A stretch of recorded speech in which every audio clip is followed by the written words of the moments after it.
Yo, what's up, everybody? Welcome to another episode of Downtime with Downstar, episode 128, and today we're here with Brad from Aero Spec Racing. Brad, thank you for coming, man. I appreciate it. Yeah, thanks, Frank. Hey, thank you for the gift, man. Yeah, I appreciate it, man. Yeah, I just wanted to give you something for the studio. Dude, I gotta check this out again. So it's a carbon fiber coaster with the logo inside.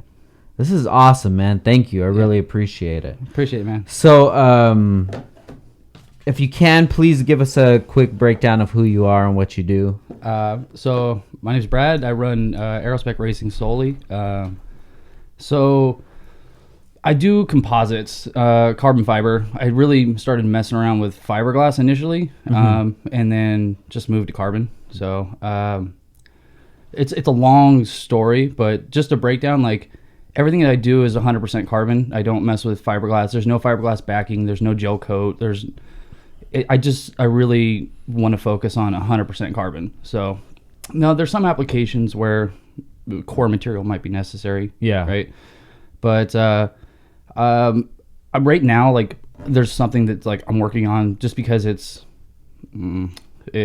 seems to be what the industry wants. Right. Like, it was a fluke that I stumbled upon the emblems. Yeah. Just kind of stumbled upon it. Right. And then it just took off. And so that's the bulk load of my work. It's not actually my intentions to do that 100%. Yeah. Right? It's what the community wants. And actually, I initially tried to cancel them. I was like, I'm going to stop doing these. And then everybody kind of was like, oh, no, don't cancel them. Like, why would you cancel something that's doing so great? Yeah. But so anyway, just 100% carbon fiber parts. Initially, I got into it by designing something out of clay. I sculpted it out of clay. And then I just started posting it. It was never my intention to create a business whatsoever. Like, and it just organically happened, which is great, Yeah. But basically, for just in short, is I make composites. If you want to know the whole story and how that works, we'll definitely dive into it. Yeah. Those are the best businesses where it just pops out of nowhere. Yeah. And you just see that opportunity and you just take it. Yeah. So when we started following you, that's when I noticed like the emblems. Yeah. You were doing a lot of those emblems, and the work was very clean, man. Very clean and detailed. Even you would get like very close up shots of it. And it's the work is really clean. So you're saying that those emblems, they're 100% carbon? Yeah. So how does that even work? Well, so I mean, the process is that you would take, each one is made car specific, right? It's not universal. So you get whatever one it is that you want for the vehicle, and you're basically going to make a mold of it. The same thing that you would for a bonnet or hood or fenders or trunk. You get the part, then you make a mold of it, and then you can produce it. And fortunately, like for Hondas, right, the JDM emblems were big, right? Everybody wanted the red fill. Yeah. And so the red emblem, it allowed it to be created in the way that I'm creating it. Now it's not completely covered in epoxy like the way that the H emblem is, where it's like the chrome, flush. Yeah. The carbon actually pops from this, so the H stands out a little bit, and then it allows you to do different color variations, right? Because a lot of people with their builds, they want to customize their builds. Definitely. Which in your industry is great, like the hardware. Like if they want colors to match their builds and their scheme, you fall right into that. Yeah. So once I started doing that, like I literally posted the first video as a fluke. It honestly looked not great to me because it was just something that I was testing out, and I posted a video of it, and then it just went like wildfire. Like everybody started posting videos and pictures. Where can I get it? How much? And I was like, okay, well, maybe there's something here. Let me just, I'll try and perfect it. And so throughout the process of doing it, I ended up perfecting a way to do it efficiently, cleanly. Like there's a lot of people now, I don't know if you see it, but that are replicating it, right? They're trying to do it. There's a lot of other companies. Most of them are not based here in the States, right? So they're knocking off exactly what I do. And I'm part of like a couple of forums on like Facebook, like there's carbon fiber pages and stuff like that. Gotcha. So whenever you post it to that, you got to watch out for poachers that steal ideas. Yeah. And they don't have creativity, and not to say like this is super original or anything, but it organically happened. I created it, and then I created a whole market for it that wasn't there, if that makes sense. Yeah. Right? Like there wasn't necessarily a market for it. Nobody knew that this was coming, and I made it happen. And then I started coming out with a bunch of variations and colors and different twill options, different carbon Kevlars, and just the different things. And then I started messing with different colors, and then it opened up this array of options for people with different builds. If they have purple wheels, now they want badges to match it. Yeah. So it's kind of endless there. I just take time. So like all the materials that's used, it's not like you can go buy cheap carbon fiber, you can go buy cheap clear coat, you can go buy cheap epoxy, you can go buy cheap paint. But like I'm using like PPG, I'm using like high quality paints to paint match it. I'm using, top end clear coat that's like a high solid so that the carbon doesn't yellow. And then like if there are issues with it, whether it's like the humidity in the area, like Florida, there's a lot of issues with carbon in Florida or high humidity. If there's an issue, I just replace it. Like there's no questions asked. Like sick. It's just replaced. So I try and do my best to make sure that if they get something, they enjoy it for as long as possible, Yeah.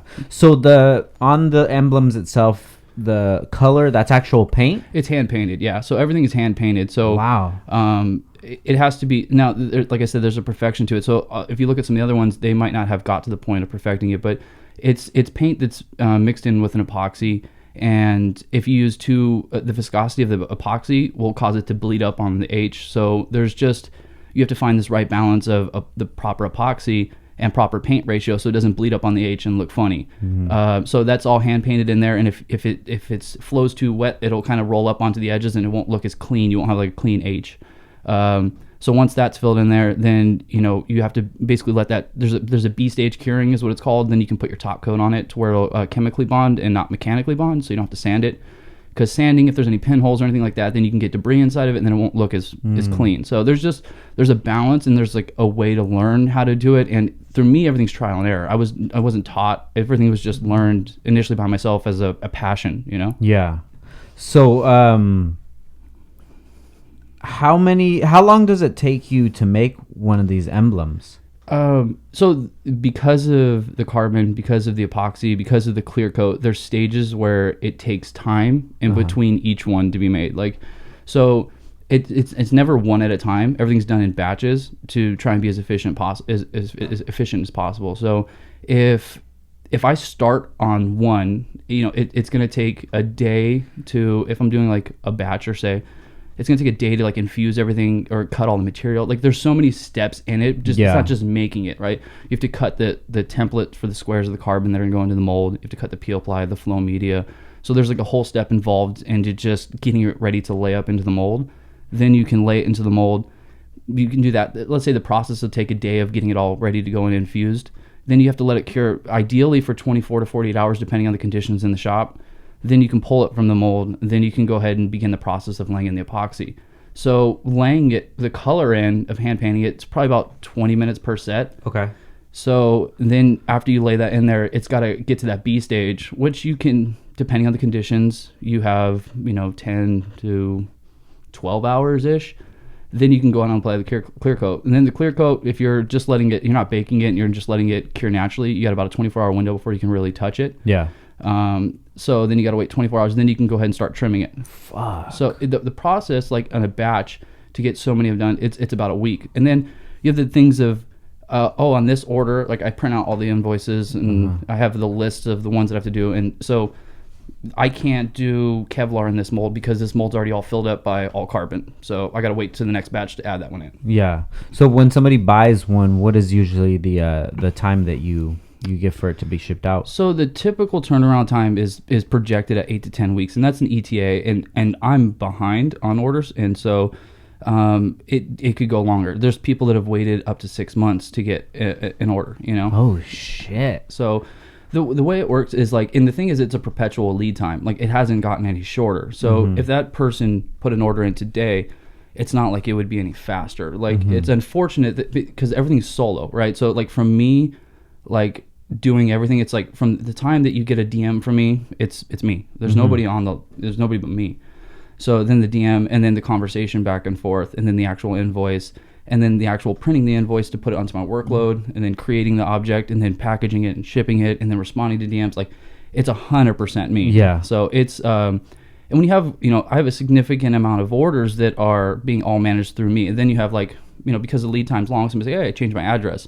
They send me a DM, then they get an email, then I got to go back in there, go to the invoice, scribble it out, and then like adjust it. So efficiency is probably one of my downfalls at this point, like with running the company, because it was never intended to be like this. It organically grew, and so the lead time is like the biggest complaint I get of everybody, like 100%. Yeah. When did you start this? Let's see. Like this technically to me is officially my first year of business. Like of strictly, like last year I was still working. Believe it was last year. I quit where I was my day job. I quit like 2 months into the year, and then so I've been doing this for over a year and a half solid. But I was still not. I didn't have the shop that I have. I didn't have everything. Everything was kind of like ran like. It's kind of crazy how it started, but I'd say about 2 years is what I would say that I've been actually doing it. Then prior to that, me fiddling around before it was like me learning the craft was probably about a year and a half, 2 years of me learning it. Gotcha. Before I really started like getting serious and like, okay, I can actually make something of this and quit. Like I was killing myself working 2 jobs, which is a whole story. I mean, yeah, let's get into it all, man. The product is awesome. The pictures that you take, everything is so clean. I could just tell that there's a lot of time into it. Yeah. And just building a business out of nowhere, I guarantee there's a lot of struggles. But I want to get to that in a little bit. Yeah. Let's hear about your life. Did you grow up in Arizona?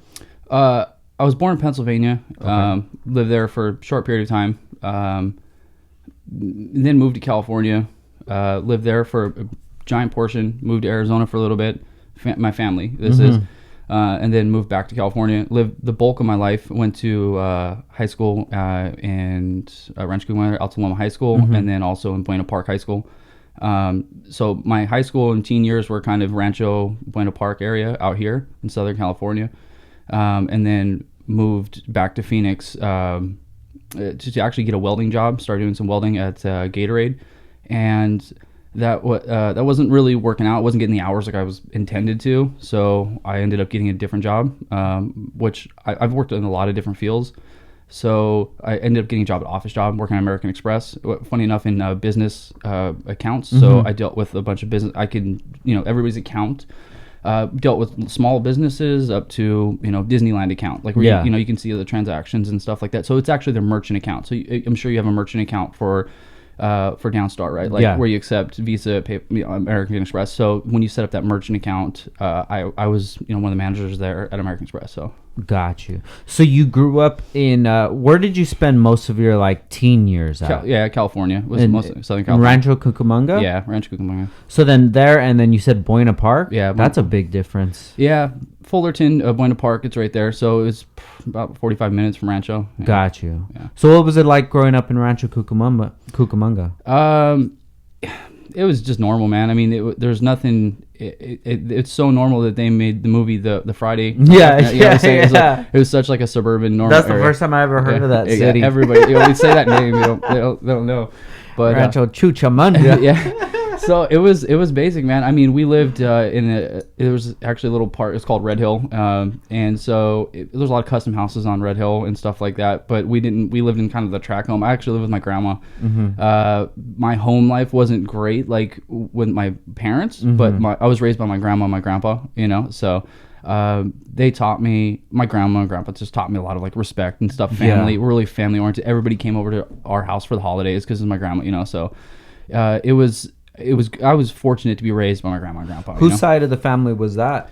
My mom's. Your mom's side. Yeah. Okay. How early on did your grandparents take control? Well, it was kind of like, it was just like I said, my mom. So my dad passed away when I was young, and then my mom, she was just doing her thing. So it comes back now when she's older.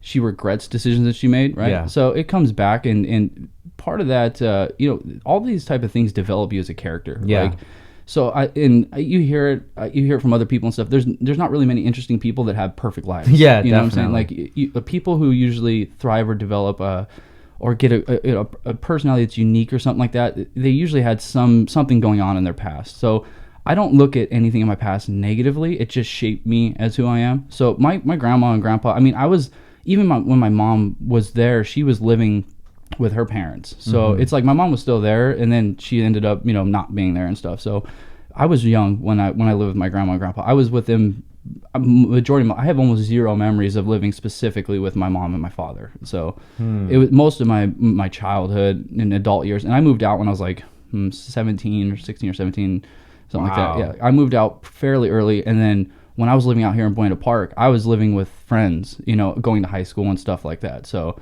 my childhood was just not like ideal, you know, but it develops you as a person, Yeah, at that young age, what was the relationship like with you and your mom?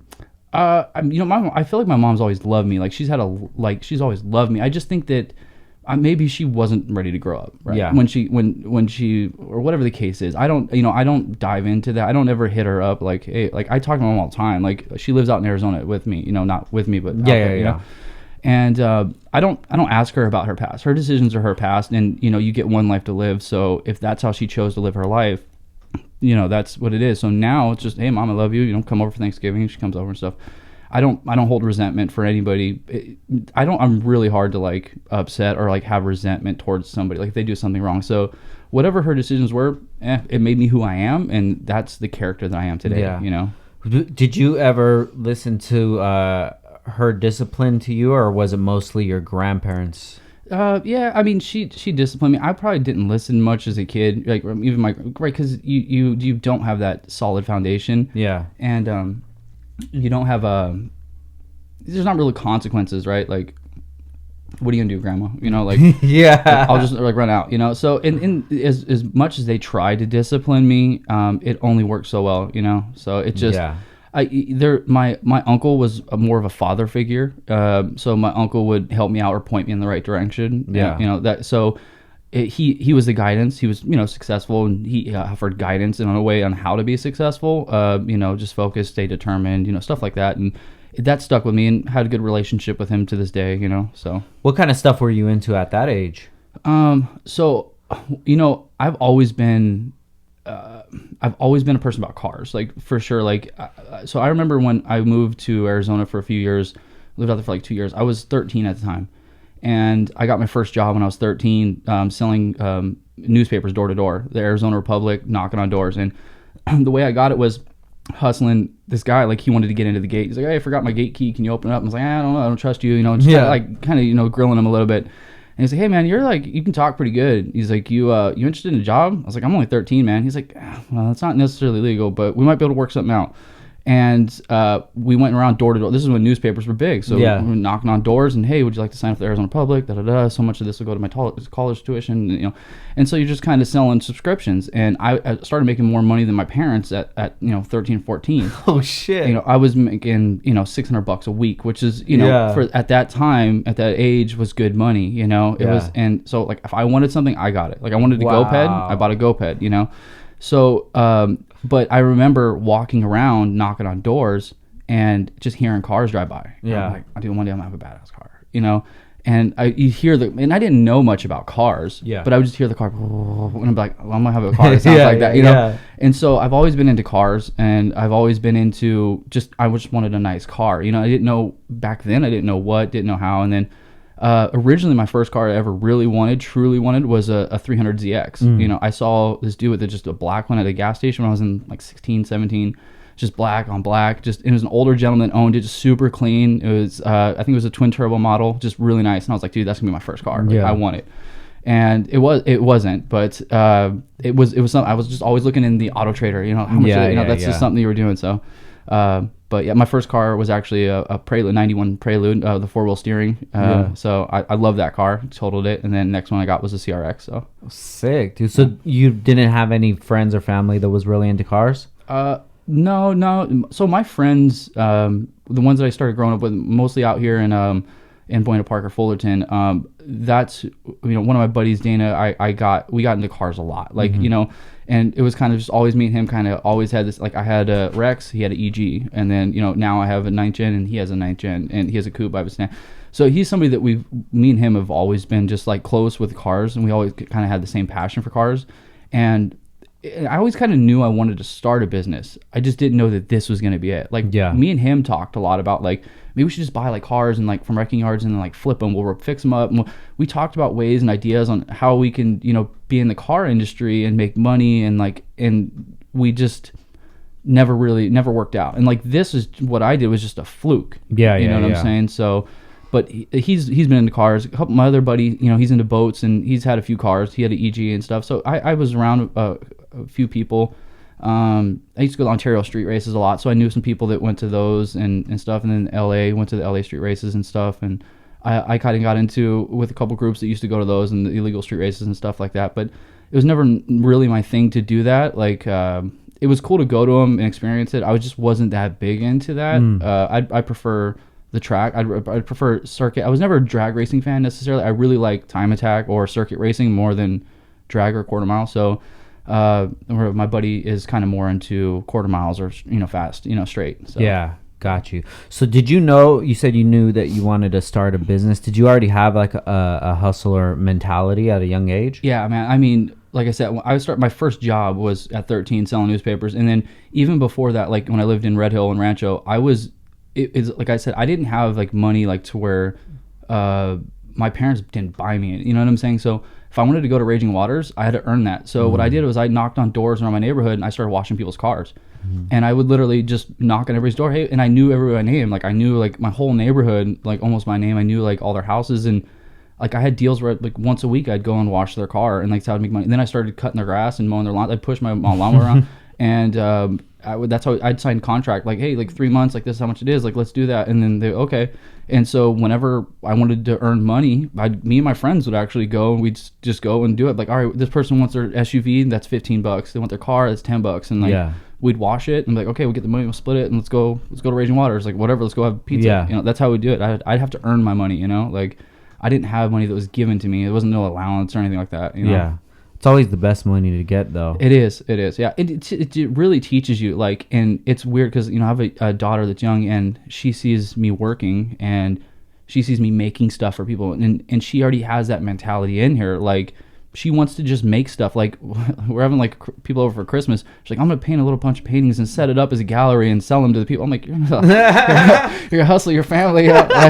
Like, hey, well, that's what I used to do when I was a kid. I would hustle all my cousins, bro, and then I would get in trouble by my aunts. And I'll say, it's your fault you don't teach these kids the value of $1. Yeah. I'm going to take their money. Yeah, it's just funny. You see how it rubs off. She just picks up on it. She's like, I want to make something, or I want to sell it. And it's cool to see that, instilling that into them when they're young, Yeah, definitely.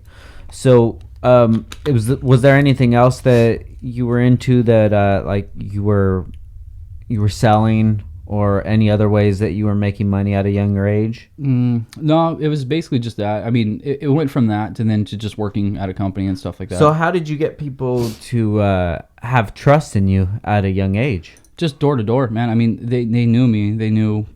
I grew up there most of my life, so they saw me, constantly. And then I think after they saw me washing other people's cars, just driving around, it was a little bit different, obviously like 15 years ago or something like that. Yeah, life was a lot different back then. It was. And Red Hill itself was like, it was like a small neighborhood. Like, I mean, everybody, there was a golf course like on Red Hill Country Club, and like, it was just kind of small. So like, as you grew up, people seen you grow up, and they see, oh, he's like washing Bill's car, like, okay, the Mr. Smart's car, like they kind of just saw like who you were doing it, and then they're like, oh, okay, well, I'll let him do it. And I think that when you see a young kid, like, I mean, not the other day, but a while ago, we were driving through a neighborhood up in Prescott, and there was these kids out there that had a lemonade stand. I'm just like, I pulled over, I'm like, dude, here you go. Hell yeah. Why not? Like, I'm going to contribute to it. So I think that even back then when they saw a younger kid trying to do something like that, knocking on the door, like putting himself out there, like, hey, like, I'll wash your car. Like, I got all my supplies. I just need your hose. Like, I got all everything. Yeah. And you see a kid pull up with a lawnmower and like, you don't have a gardener yet, like, or something, because I don't think even gardening service was really that big back then. Everybody kind of did their own yard, Mr. Johnson's out there mowing his lawn. So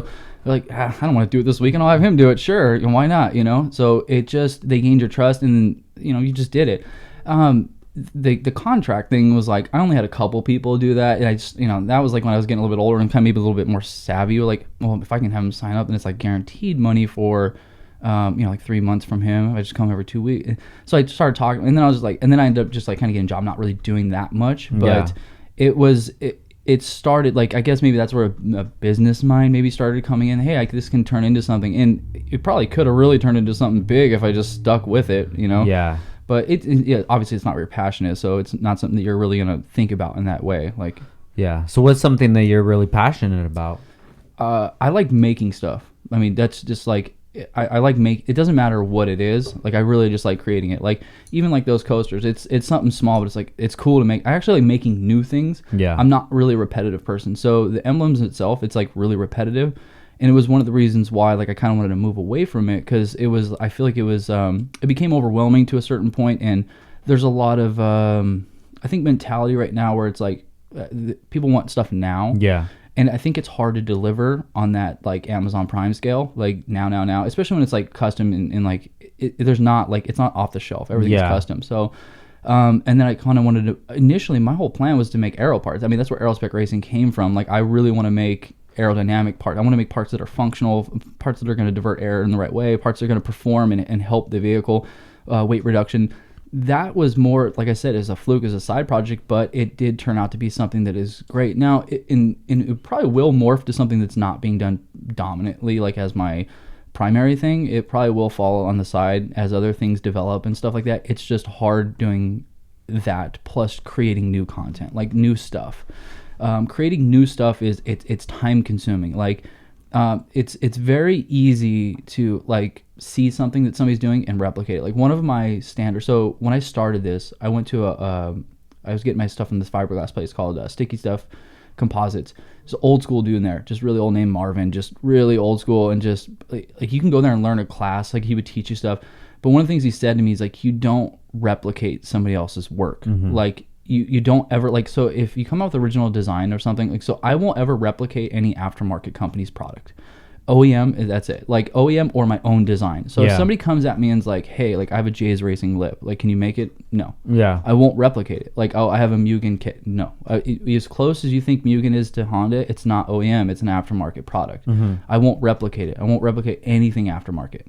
So it has to be either 100% my design or it has to be an OEM. Because to me, OEM is, it's fine to replicate an OEM panel if somebody wants it, or like an OEM shifter bezel or trim bezel, stuff like that. That's like, that's fine. It's just you're actually just making it better in a way. So that's fine. But if somebody else put their time and research and development into designing it, I just don't think it's okay to rip it off. Yeah.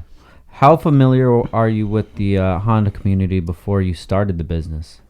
Pretty familiar. Like I've been into Hondas for a long time. Like I can't even.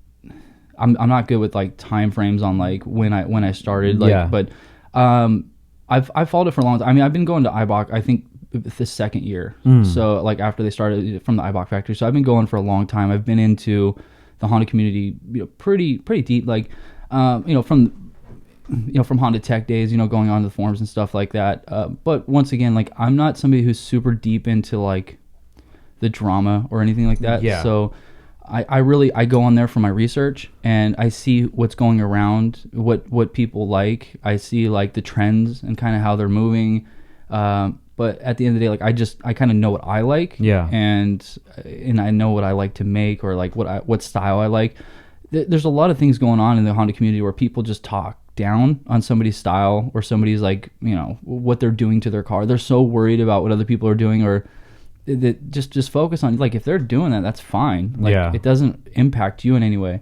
I mean, there's obviously stuff that's negative to the community when you have like street takeovers or stuff like that. It's detrimental to the actual community. Yeah, definitely. And even though I'm not a huge fan of like Camber or something like that, like I don't need to voice my opinion unless it becomes to where so many people are doing it, it's actually impacting laws or regulations that are going to hurt the community overall. Like, now I can't have my car lowered because all these people are cambered or having, whatever the case is. I stay away from it, just let it be what it be, until it gets to a point where it's detrimental to the community, so. Yeah. So before you started the business, were you familiar with how the community was with replica parts and not really having honor in that way? Yeah, I mean, I see companies doing it, right? Like, but then you also see the people that are like, they're pretty much loyal to that company that's creating it. Like, nobody really wanted, like, there's a hard way to, like, it's hard to say. Like, I guess the people who are going to buy a replica part probably aren't going to buy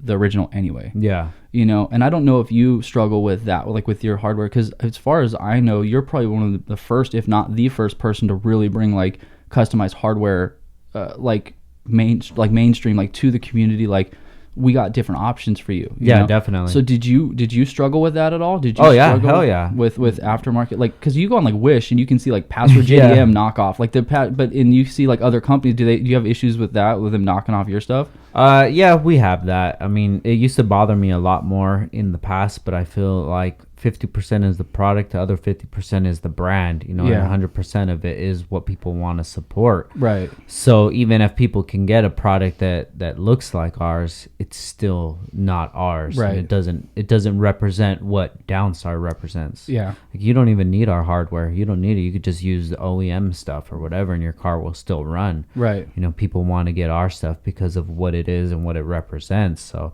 but it was hard in the beginning having these brands when you come up with this new idea that nobody's doing. Right. I'm not going to say that we invented the dress up hardware, sure, but I was in the industry in 2007, 8, 9, and you couldn't just go to a website and buy the hardware. Right.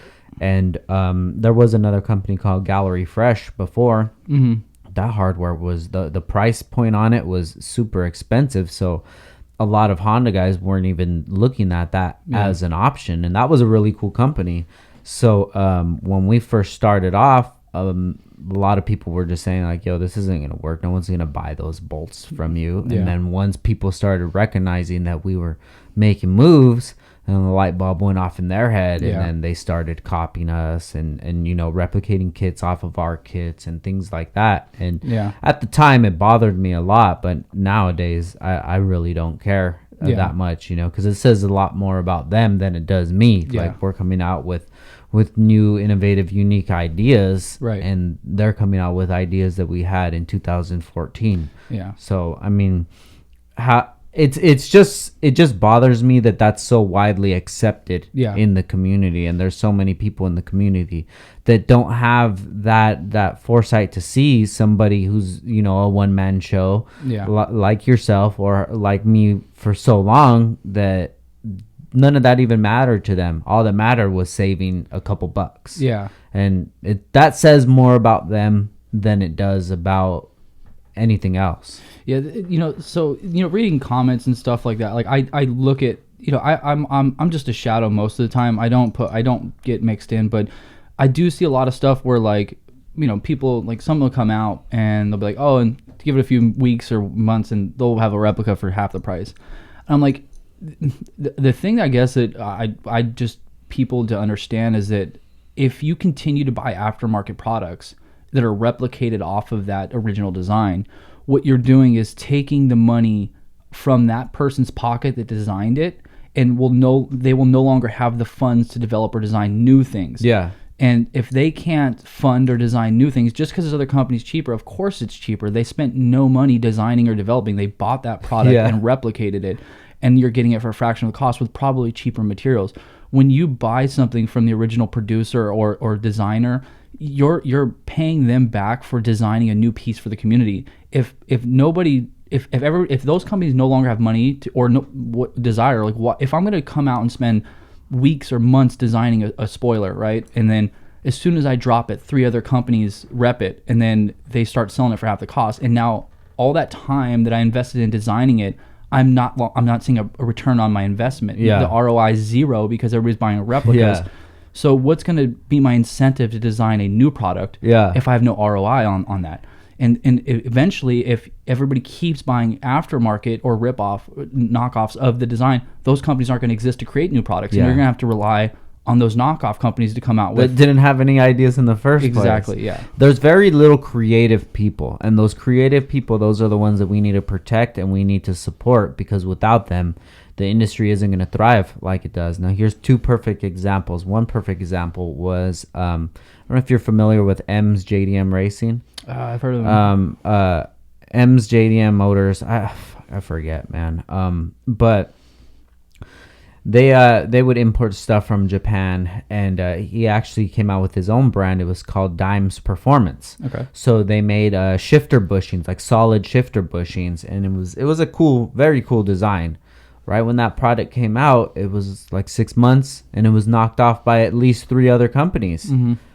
And now it doesn't really make parts anymore. Yeah. And it's just, who knows, his name's Matt, who knows what else Matt had in his head that he could have came out with, but he's trying to get this brand off the ground, and the first product he comes out with gets bitten, and people buy it, and they don't buy his, and it's like, dude, That's one person. Now another person, we just had Bisimoto on the last episode, and I asked him why he made his way away from the Honda community, and one of the reasons was knockoff parts. They were knocking off his parts and making fake dyno charts saying that the knockoffs were flowing better than his. Yeah. And he actually got confirmation that it was a fake dyno sheet from the person who made the dyno sheet. And he's just like, dude, why am I going to keep doing this in this community when I could just move to the Porsche community, and those guys don't support knockoffs at all. Right. So the creativity, the knowledge that comes with Bisimoto, now that is a majority towards the Porsche community. Right. It's a different industry. When that was our guy. Yeah. And if we would have just given him the respect for, if we want to purchase that product, purchase it from him instead of purchasing it from a knockoff company, maybe he would be making cool stuff for the Honda community still. Like, he just came out with that EV Porsche. I don't know if you've seen that one. I haven't seen it yet, no. It's fully electric Porsche, and dude, that thing is fucking nasty. It's so cool, dude, and it still has all the technology of that era of the car, but it's an electric vehicle. It's passed by smog, so he can drive it around California. Nice. It's registered and ready to go, and that shit's fast as fuck. And it's like, these Honda dudes, they don't understand it. They don't get it, that we just lost another member of the community. Yeah. How many Bisimotos do you think that there are in our community? Yeah, you can definitely push it away. And so the thing, like, particularly like with those H emblems, like, if you saw the amount of DMs I get for Subaru or Toyota or Nissan, like, I mean, there's those options, but instead they'd ride the coattail of an industry that was created already. Like, and like I said, it was a fluke. It's not like something like, like, don't take my idea, right? But there's literally like 8 other companies that are doing it now. Like, and they're all Malaysian based or in the Philippines or something like that. So it is what it is, and most people still purchase from me because they get it from me because they know that there's the quality and then the craftsmanship that I put into any piece, whatever it may be. Like, I don't post about other stuff now, so whenever I post a picture about something else, like, oh, do you make that? Like, they don't even know that I make it now because my feed's mostly those, because that's the majority of my work. Like, I have other things that I've done that I'm working on that I keep under wraps. Like, I just try and just develop it low key because I'm at a weird phase where everybody tells me, like, hey, get an employee. And I'm like, it's not like that easy to just bring somebody on. Yeah. I had somebody come in 2 days a week, and he was like helping me out with stuff, and it just ended up not necessarily working out, like, to where maybe it wasn't as beneficial as I thought it would be. Yeah. I need him, and like, I don't like to pay people not a lot. Like, I want to pay him a lot, I want him to want to come, and I want to pay him a lot of money. And it's just the output from what was getting done wasn't necessarily worth it, and I think for him too it wasn't necessarily worth it, so it just ended up not working out. And not to say that it won't, but I'm not, like, when it comes to business like scaling and stuff like that, I'm just learning right now. Like, I'm figuring that out. Like, I don't want to scale too big, and I don't want to stay too small, but I didn't get into this specifically to make money. I got into this as a passion, like 100%.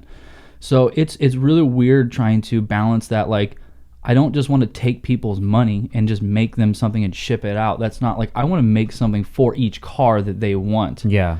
And I want them to want to purchase it. Not like it's not just like, I guess I'll get that for my build. Like, I'm like, I need that for my build to complete it, or like that's something that I really want. I want to create something that's something that they're passionate about purchasing. You know what I'm saying? Like, it's hard to explain, like, how I feel about making a piece. Like, when you get it in your hand, you know that, like, oh, this was made by somebody. Like, it's not something that was stamped or printed or there was no love to it. Like, when I design something, like, ultimately my main goal at the end of everything, when it's said and done, my dream business would be designing a car from bottom up. Gotcha. Like, you drop it off and be like, I want this done, like, just wide body or whatever you want. Like, I want a full Aero kit designed for it with function, and you drop the car off, and I work from the ground up, like, and just design it for that client 100%. And so there's a lot of people, I think, in the industry, when I say stuff like that, they're like, there's just not money like that in the Honda industry. I'm like, I think you're missing. It's not, there's definitely money. Like, people dump thousands and thousands of dollars into not necessarily the best purchases for the vehicle. But there's also serious people in the community, right? Like, if you look at the upper echelons of people that are really into the Honda community and like a not necessarily a purist, but like they really want to build a car. There's like yourself, like there's Checkered Sports, there's Rywire, Bisimoto is one of them. They built these cars like bolt for bolt from the ground up. Yeah. And there are other people that are in the community too that aren't not necessarily names or are part of the like they don't have a company, but they're just in the community, but they love building cars from the ground up, that will absolutely spend money on a quality piece that's a one-off design. And so my goal is to get to that point of designing something that is just for that one person, or a small group buy, a segment of people that want to throw in on this group buy of these limited run pieces. I'm not a big fan of mass production myself personally, because I don't want to make the same thing 1,000 times or 200 times. I lose my creativity and I lose my drive. My drive is on, okay, this is sick. Like I spent so much time designing this. Like when I designed like the duckbill for my FB6, it took so long of like just perfecting it. Like I'm not using CAD. I'm sculpting, just by hand. I'm measuring with tools, calipers, and like I think that there's something lost almost in the rendering of doing something on a computer versus doing it. There's obviously some things like mechanically, if you need something to fit perfectly, a computer's gonna be better. Yeah. But like design wise and characteristics, there's a reason why Porsche and Ferrari and all these companies still have people working with clay. They're still doing clay design on these cars, and everything is still done by hand in clay. Now they do use machines and stuff and render it, but everything's still done by hand. So I think that there's still a niche for that, especially in the Honda community that a lot of companies are missing out on. And I see a lot of turn and burn is when the community, like they just, if you look at bigger companies and not dropping names, but they only make a certain amount of parts, right? You see like hood, fenders, trunk. Those, you could flip those easily if you just want to make OEM style. But to make a functional trunk or like a really lightweight trunk or a functional hood where it actually extracts heat and the vents actually function and not just replicating OEM, it takes time to really design that and think it through in a process of like, okay, where's the heat coming from? Where's it going to flow? How do you want this to flow over the roof line? How do you want it to expel? Like there's just so much that goes into that. But a lot of the bigger companies, they just make OEM style, or they just slap some like generic vent style on the top that's sealed off on the bottom that's not really extracting heat. Yeah. So I see a lot of that like turn and burn. New car, 10th gen comes out. Okay, let's make a hood, replicate it, and put it out on the market. First on the market. Mm-hmm. And like I just don't think necessarily first on the market's best. I think it's better to spend time. And unfortunately, I just don't have the time right now with doing my current workload to also take on custom projects like that. So that's why the business scaling for me is the only issue. It's like if I can have somebody come on and help me with some of these tedious tasks that eat up time, then I can shift my focus on designing and creating new parts for the community, which ultimately I want to do. It's just, it's hard. Yeah. What about like raising prices on the emblems and focusing more on the details, the like maybe the packaging, some kind of plaque or something. So this piece is like a one of one piece for this customer, and that would kind of get rid of the people that aren't really focused that much on what you're bringing to the artistic part of it. Yeah, and so there's a couple that I've dropped that have been limited edition because they do take more time. Like I dropped a Nebula edition, and it's where I created like, a galaxy. It's like a nebula. And that's all hand painted. So the price was jumped up on those. And there was like a confetti where once again, like I kind of dropped like this new thing that nobody else is doing is like a confetti carbon style. So it looks like purple confetti. The price was up on a little bit on those. And then now I'm doing like a forged and candy coated, and the price is up. So on some of the ones that I raised the price only because the process is longer. Yeah. And the time takes longer. I think that I think I'm at a cap for price. I don't really want to raise it because then it puts it out of reach from a lot of people that do want it. And so like I have this like moral compass on me that's like I don't want to like overcharge people, but but then it's like I'd rather take the hit personally, like in my time, and not overcharge somebody. It's really weird, right? Because like from a business standpoint, like if you think of, I don't know, whatever, Bezos or somebody like a super CEO, I don't know if they have that moral compass to where it's just kind of like it controls their business decisions. I think they're probably more orientated on numbers. Yeah, and like definitely. How do I drive this productivity higher? Oh, well, that person has to eat less. Okay, that's fine. But so like I I think I'm at a cap as far, and I initially did have the price lower, and I raised it up a little bit because I realized like the time it takes to create it. So I already bumped the price up once, and then it is a little bit more for those premium ones because it, like I said, it takes more time. But I think I'm at a cap for that. I don't want to really raise the price. I think the way to do it is to bring somebody on that can do the more tedious and maybe not artistic tasks of it, like maybe trimming it or something like that.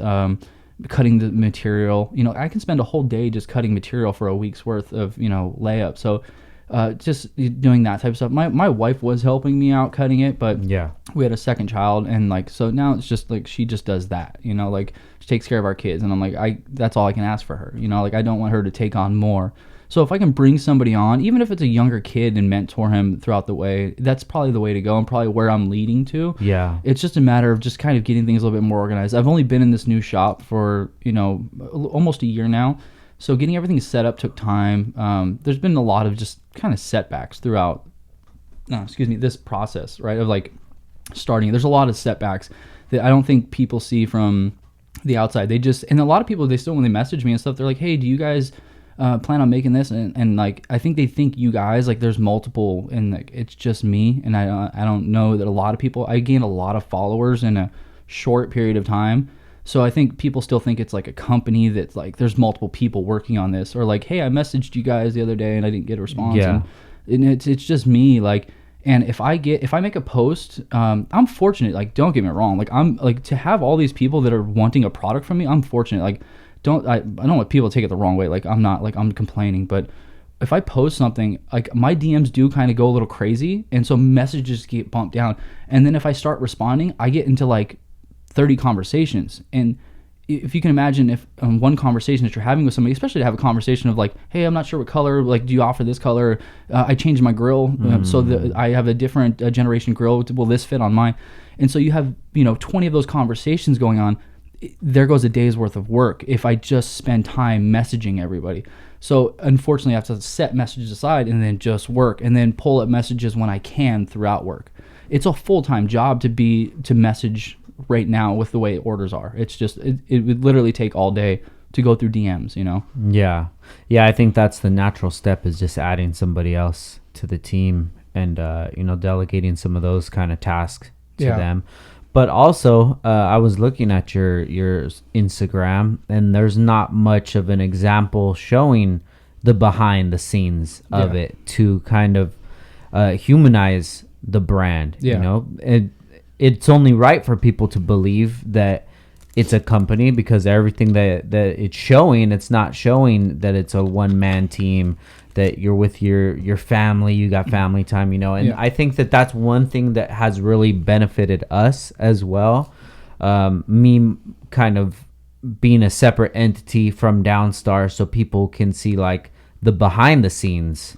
When they see when they go to my page or whatever, they actually see what's going on. So like when we just had the Bolt Friday sale, we didn't get that many people complaining about lead times, and the lead times were a lot longer than normal.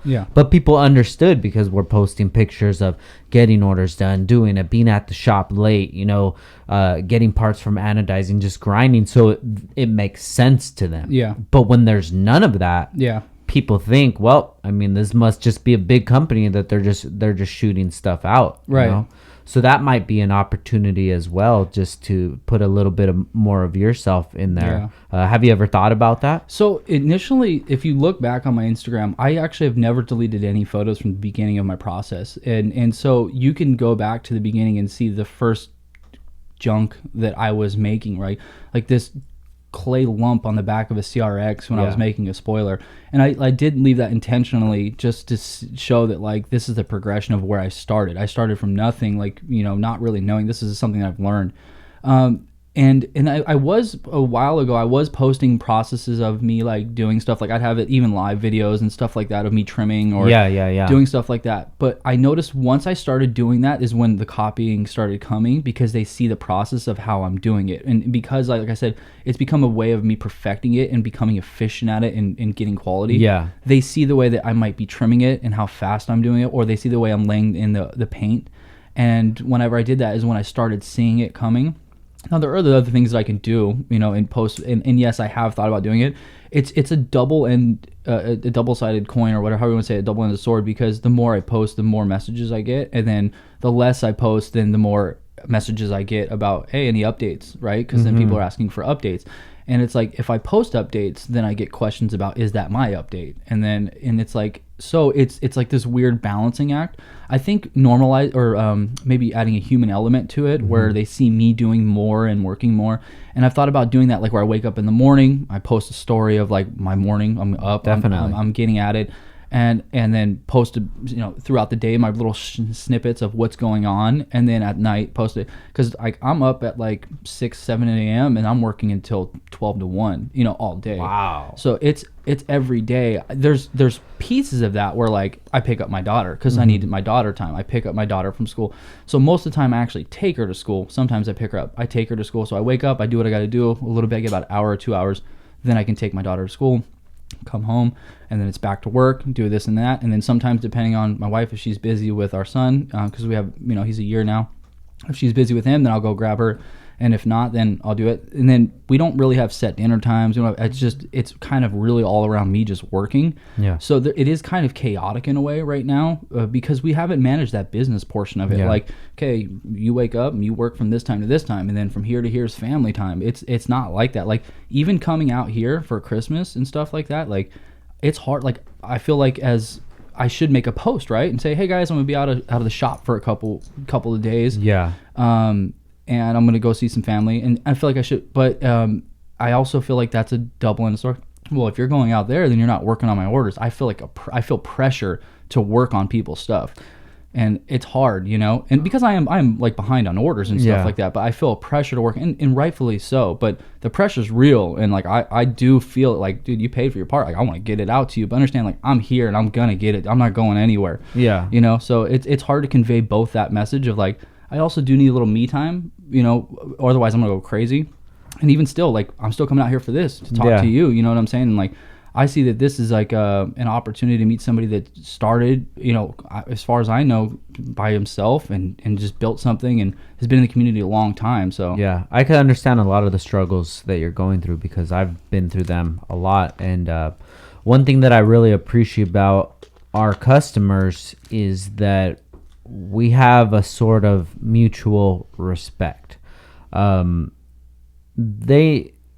They need to know that there's a human behind this, and as much as they're going to their job, being with their families, it's the same thing that I got to do. If you can't wait our lead time, it's cool, man. Somebody else is going to be there, and that's you need to see the value in that. With you bring something to the table. These knockoff companies, they don't have anything behind them. There's no backing. There's no name to it. Yeah. People can't attach that to anything. All that is a carbon fiber emblem. Right. You put more value into your product as it being a piece of artwork, and don't worry about those dudes. Let them do whatever they want to do, because like you said, that's probably not your customer anyway. Yeah. When there's knockoff companies that do hardware, there's, the Alibaba hardware. I don't mind those guys, because they're planting the seed in for these customers that are eventually going to come to us. Right. So once they buy that product, install it, and their friends are going to say, if they have good friends around them, like, yo, why are you using that bullshit? Yeah. Or the product is going to fade. Right. The bolt's going to strip. Then it's going to be like, shit, now I got to buy some good stuff. Right. Yeah, it's true. And it's a then good they point. come to us, or they'll go to you. Right. My emblem, it doesn't fit right. Yeah. We should have went with Aero Spec, Yeah. So I wouldn't put that much pressure on you, man, because you have to realize that this business stuff, this is a marathon. It's not a race, you know. And if you keep putting these crazy schedules on yourself, for one, you're gonna miss out on valuable time with your family. Yeah. And your kids are only gonna be this age once. Right. And two, you have a product that is second to none. The details are there, and you know what you're doing, and you're perfecting your craft. And if these customers can't understand that, It's cool. You know, and to be honest with you, it's like for every 10, there's a half of one. Yeah. You know, it's like, to be fair to my customers, like my clients, most of them, dude, are super loyal and super nice. Like, I'm not, like, most of them are just like, keep doing it. Like, you're doing great, but like, hope your family's great. Like, they know, like, I had to bite the bullet, like, because my son had, like, when he was born, he had some issues and stuff that set me back where I couldn't work for a portion of the time. I was driving back and forth to the hospital. I was taking my wife. Wow. So, like, it set me back. So that was when I brought the human element. I had to share that with these people and let them know, like, dude, like, I can only do so much. So in the beginning of the year, there was just a lot of chaos that set me back. And like these setbacks, because of my lead times and how things work, it's like those setbacks continue. It's like a cascading effect, right? Like the setback in January of this year cascades to all the way to this year. And so now it's double time to compensate for that setback. And there's not another person there to fix that. Like it's just me to fix that setback. So like me moving a shop, because I was doing everything out of a 2-car garage with a car in it originally, and I now I have a shop that's 2,000 square feet. It's big enough to manage everything that I need to do, but to put things into perspective, like on the human element, we can jump to the beginning of how it started and just kind of let people understand, like, let's do that. So like I was working at American Express, and like I said, this is by fluke and accident, but I've been wanting to sculpt something with clay since day one. Like I want to make something with clay. Originally it was just like, whatever, I'm artistic as it is. I used to draw a lot and stuff like that, so I like clay. I always just randomly looked on Craigslist or stuff like that for clay, because clay is actually fairly expensive, like if you want good clay. So this dude in Tucson was selling a bucket of clay. It was like 75 pounds, which would probably break down to be around like $600 if you bought it, and he was like $25. And I was wow. And I was like, I'm there. And I was actually contemplating on not going. I was talking to my wife. I was like, man, I don't know. I was like, that's far. It's like an hour and a half drive. That's like $30 in gas. I was like, I'm like, okay, I'm about to save like $500, but I'm not going to go. But I was like, I talked myself into it, drove down there, met this old sculptor dude, super cool. I guess everything's moving digital now, so he can sculpt on a smaller scale, scan it, and then they'll print it to foam and make it large scale. So he was doing like giant scale sculptures and then casting molds of it. They don't have to do that now. So he was like, I'm getting rid of all the clay. I tried to hustle him into giving me like, I would try to buy more, because he said he had like 1,000 pounds of it. And he's like, oh, like I only have like 70 pounds left. That is my personal. I was like, let me buy that too. He's like, oh, I can't. I need that for my own. I was like, okay. So I bought it from him, and I really wish I had that guy's card, dude. Just so I can go back there and like, or his contacts and be like, you know what you started? Like, like I really do. But I took the clay home and I created an Instagram account. I don't even know if I had a name for it, to be honest with you, besides like my personal account. And I started sculpting the ASR1 is what it was called. And I spent just so much amount of time just sculpting this. And I finally, people just started messaging me. I started posting to the CRX Facebook group. There's a couple of them that are pretty big. And people were like, oh, like when are you going to release it? When are you going to release it? And at the end of the day, all the time that I spent on that, I've only sold 2 of them. And I had a pre-order list of 50. I never took any money for it because I knew I was just gonna have issues with it. But excuse me, it's a complicated design to start something on. It's a sealed design with hardware inside of it. It's a split mold. It's a super complicated task to start as your first project, right? Most people start with like a flat panel. Yeah. So I spent a lot of time doing that. Now, what was happening is as that started to grow, people started asking, can I do this or can I do that? Started taking other things like an e-brake cover, some AC vent deletes, just smaller little projects. And what was starting to happen was I started to see that, okay, I can actually make some money in this. And it takes a lot of time. I'm learning, I'm developing, but I was now working at my day job. So for the longest time, for about a year and a half, like I said, when I was learning this, I didn't know my family like at all. Like, I mean, I'd wake up for work at like 5 a.m. and I'd go into work at 6 a.m. I'd drive like an hour. I spent my time at American Express. I'd get off at like 2 or 3. I'd come home. I'd spend like an hour. I'd eat lunch. I'd go into the garage and I'd just keep grinding at it and just keep doing it. And for about a year and a half, I was working 20 hours a day. Like I would sleep 4 hours. I'd go to bed at like midnight and wake up at 4 or 5, or go to bed at like 1 and wake up at 4 or 5. every single day. And it was just like this insatiable appetite for like learning and doing it. And like I wasn't making a ton of money like at all. Like it was just a piece here and there, and it was more just learning and designing and creating and just making these little things for people. And I spent so much time, and I was burning myself out, like just learning, but I couldn't stop sucking up the knowledge of what I was learning. And like there was like a real passion to just, I couldn't wait to get off of work and to go. And then like what happened, my performance at my day job was just starting to just fall. Yeah. And it was like I had climbed up pretty quickly in the time that I was there. You know, I became a manager pretty quick, or a lead or whatever. And I was moving up there, and then that just like went stagnant because then I saw this growing. And then I couldn't justify going to work for somebody else when I saw like the potential in doing my own thing. Yeah. And so there was a huge like cross point where I started actually kind of making a little bit of money. But once again, I wasn't making more money than I was making at my day job. And my wife was like, dude, you got to give up one or the other. You're dying. Like, you're killing yourself. And like I saw it, but then like I just bought a new house because I had this job that was doing good. And then I bought a house. I just bought a new car. And so now I have this overhead of a mortgage and my car payment. And I'm like, what do you want me to do? Like, I can't quit my day job. Like, I need that. And she's like, well, you can't keep doing this. And I don't think a lot of people know that like the sacrifices were made. So like I sold, like I had a street bike, I sold it. I had a Prelude, I sold it. Like just to put money into this, to go towards this. And then eventually what happened was like, we're selling the house. So we sold the house, and we moved in with my father-in-law. And I felt like I took 10 steps backward in life. Like, because I moved from California having nothing. I was finally a homeowner, had a brand new car, was working at this job, everything's going great. And then I started this passion, and it just almost ruined me in a way. Like, if you look at it from the outside, I sold my house to cut my overhead and live in my father-in-law's house. And work out of his garage. So the sacrifices that I've made to like get to where I am, I think a lot of people don't understand. Like, I had to give up everything of like a normal life and sacrifice all my time, and lived with my father-in-law for almost 2 years, a year and a half before I got the shop, to do it. Like, it was just this crazy of like events that happened, of sacrifice to put in to get a company to go. Like, it's not where you have money and you invest and then you can make a company. This is all off of skill or trade or like, workmanship of like creating something.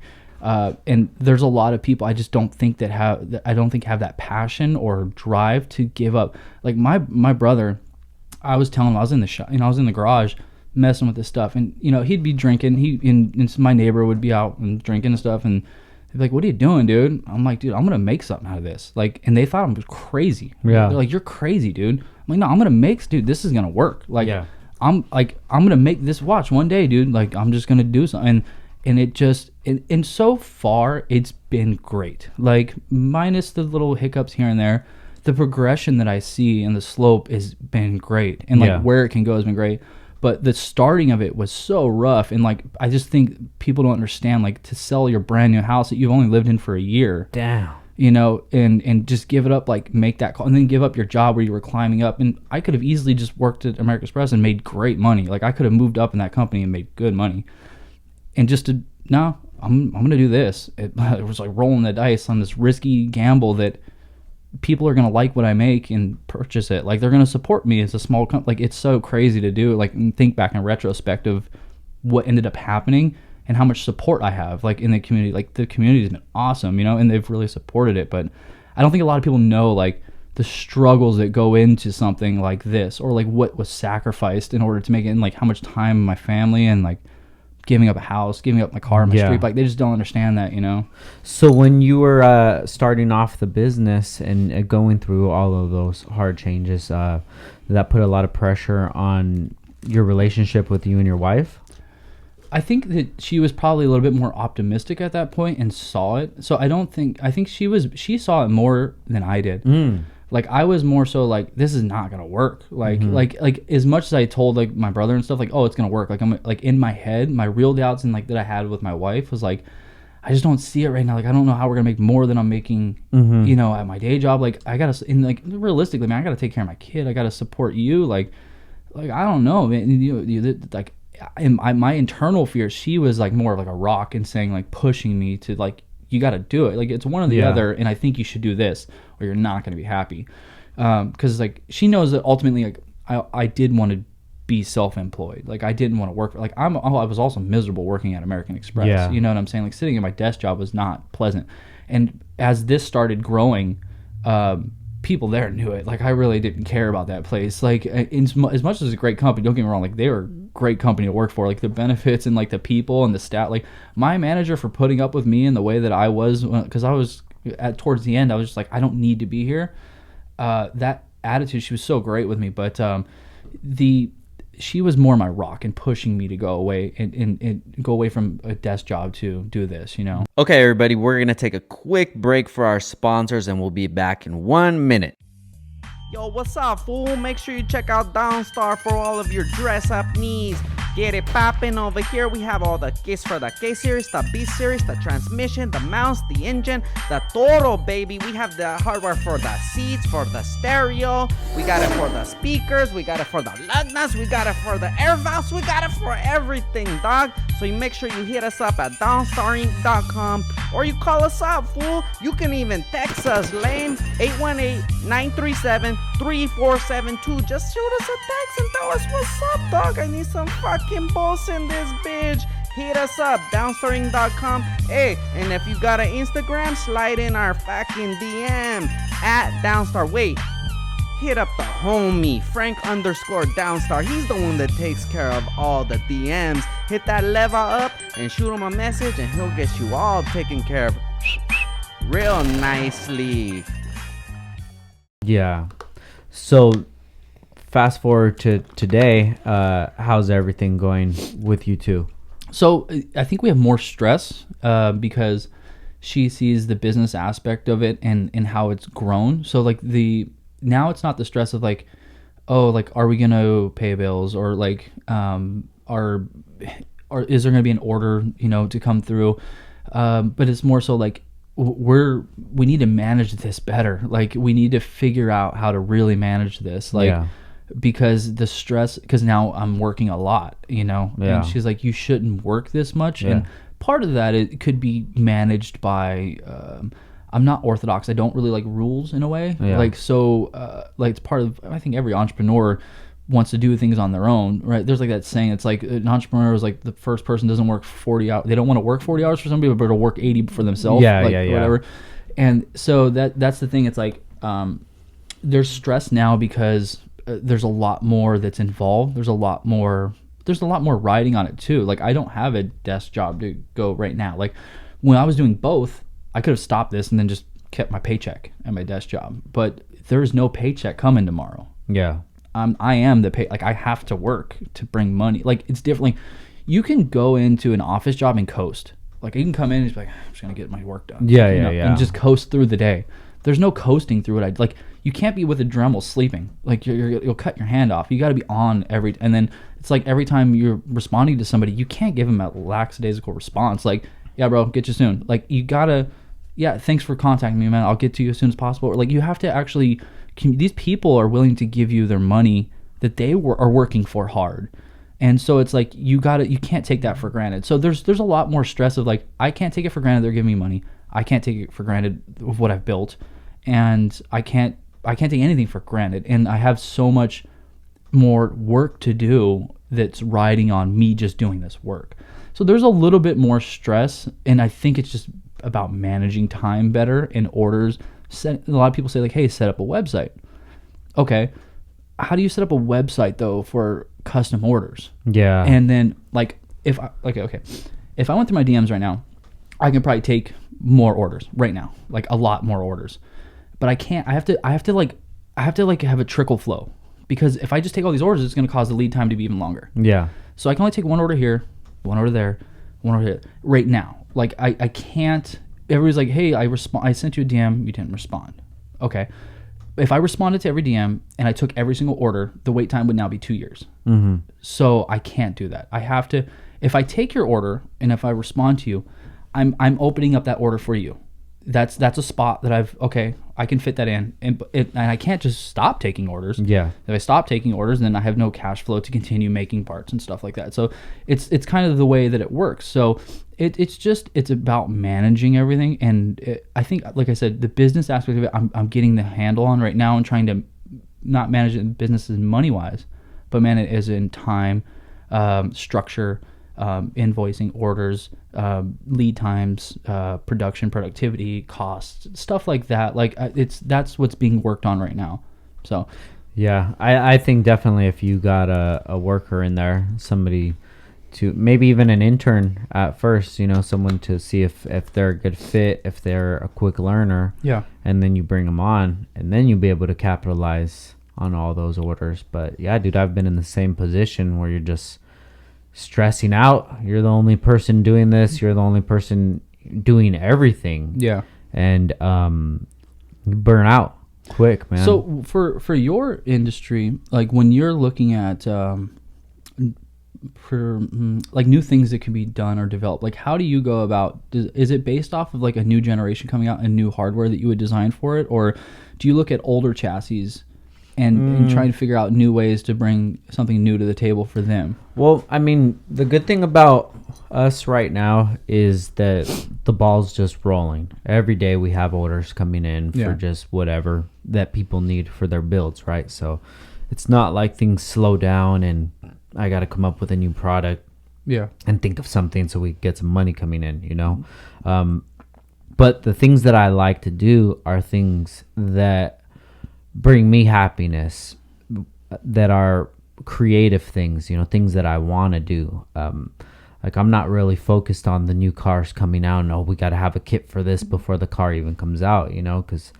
I mean, maybe that would be a good business decision, but that's not really doing anything for my passion, which is creating stuff. So I want to create things, right now we're in the works of creating some LCAs, which should be pretty tight, but I want to come out with something that's our own style, our own design, and, expanding like that rather than just thinking about like, this product would be good, it would make money, and it would sell a lot, rather like a tow hook or something like that. If I'm not passionate about the product, if it's something that I wouldn't put it on my car, I really don't want to spend time doing that, because the money's coming in already. We have products that are bringing in the money, that are paying the bills. So I kind of have the freedom at this time to focus on other things like the podcast, and we're starting the skate brand as well. I saw that. That's cool. Yeah, and also adding new product to Downstar. We're working on different colors, anodizing colors to bring in. It's just cool things that I want to do. But that's kind of where my focus is at. I'm not really concerned about doing things that people want us to do. I'm more concerned about things that I want to do that'll be fun, because that's the thing that I feel like that I have struggles with is, we've been in this for 10 years and, grinding, and we've earned everything that we have, but like, I don't really do anything that's that fun day to day. And I want to focus more on that. I want to focus more on the freedom of being able to do things. And if it was up to me, I would have the business running, have guys running it, everything done, and I would do more of like content creating. YouTube videos, podcasting, and things like that, and expanding that sort of way. It's smart though. I mean, because if you follow your passion, I think that's ultimately what will lead to your success. I mean, that's what's got you here to begin with, and if you continue that with the LCAs or any other projects that you are passionate about, whether it's reinventing the wheel or not, it's something you're passionate about. I think that comes through in your product. And that's funny because I said the same thing. It's like, I just want to create stuff. Like, I just want to make stuff. It doesn't necessarily matter. It's not like what is the next big thing. I just want to make it. Like, whatever I think that is cool, I just want to make it. And hopefully there'll be, the thing is that you got to look at it like, there's like, 7 billion people? If you had 0.1% of those people, you're successful. Like, so there's somebody that's going to think that your idea is cool. And obviously, hopefully, you try and make it to the best of your ability, so it's quality. But, that's how I'm focused too. It's like I just want to make cool shit. I feel like naturally we're all tribal people, and I'm just building my tribe. Yeah. This is my tribe. This is our beliefs. This is our moral code. This is what we like to do. This is the product that we put out. This is the style. Like, if you want to fuck with us, cool. Yeah. If you don't, there's other companies that you can fuck with. I'm not trying to get everybody because I don't like everybody. I don't connect with everybody. Sure. There's so many people in this industry that I don't fuck with, and I don't connect with, and I don't believe what they put off. I don't want anything to do with them. So there's a certain customer that I like to have. And yeah, I mean, that's going to hinder the growth of the company, but I'm not doing this for money. I don't care about money like I did before. You know, money is just a tool, and that tool allows me to do fun and creative things, and I want to do more of that. It's really interesting you say that, because like I try and say that too. It's like I didn't do this for money. Like I could have stuck it out at my desk job and probably made more money at the end of the game. Like I could have played that game of an office jockey. I could have played that really well. That's not what I'm doing this as a passion. And so like, I just really want to create shit for the community. Like that's really like, I just want to make cool shit for the community that hasn't been made. That's just like my goal. Yeah. So I think, like you said, like it's a tribe. It's a good way of putting it, because I think people just naturally kind of click to whatever brand, right? You have the K-Tune or Honda about. You have those battles that go, and whether they didn't put it out there like it's us versus them, like it's just the nature of things. Like people will click with any side that fits them, that they like. Like I like this.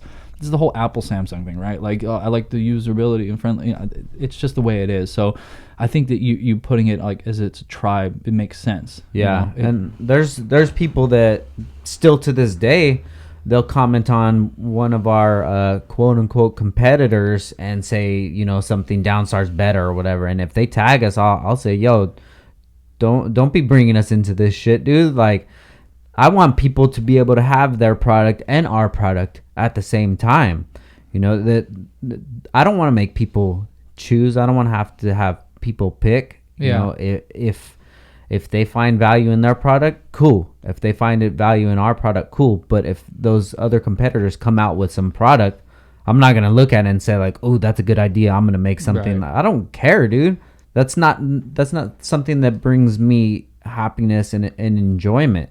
That's more of like fighting and battling and seeing who's going to be the biggest on top. Like, bro, there's so much fucking money in this world. Yeah. And you have to think like the industry that we are in, this Honda community, there's somebody in 100-foot radius of us right now that doesn't give a fuck about Hondas, that haven't even thought about Hondas, you know, since they just seen the same way that we would think of like a Corolla or something. You know, I'm sure that there's a dedicated market to like Corollas. For sure there is, yeah. But to me, that doesn't matter.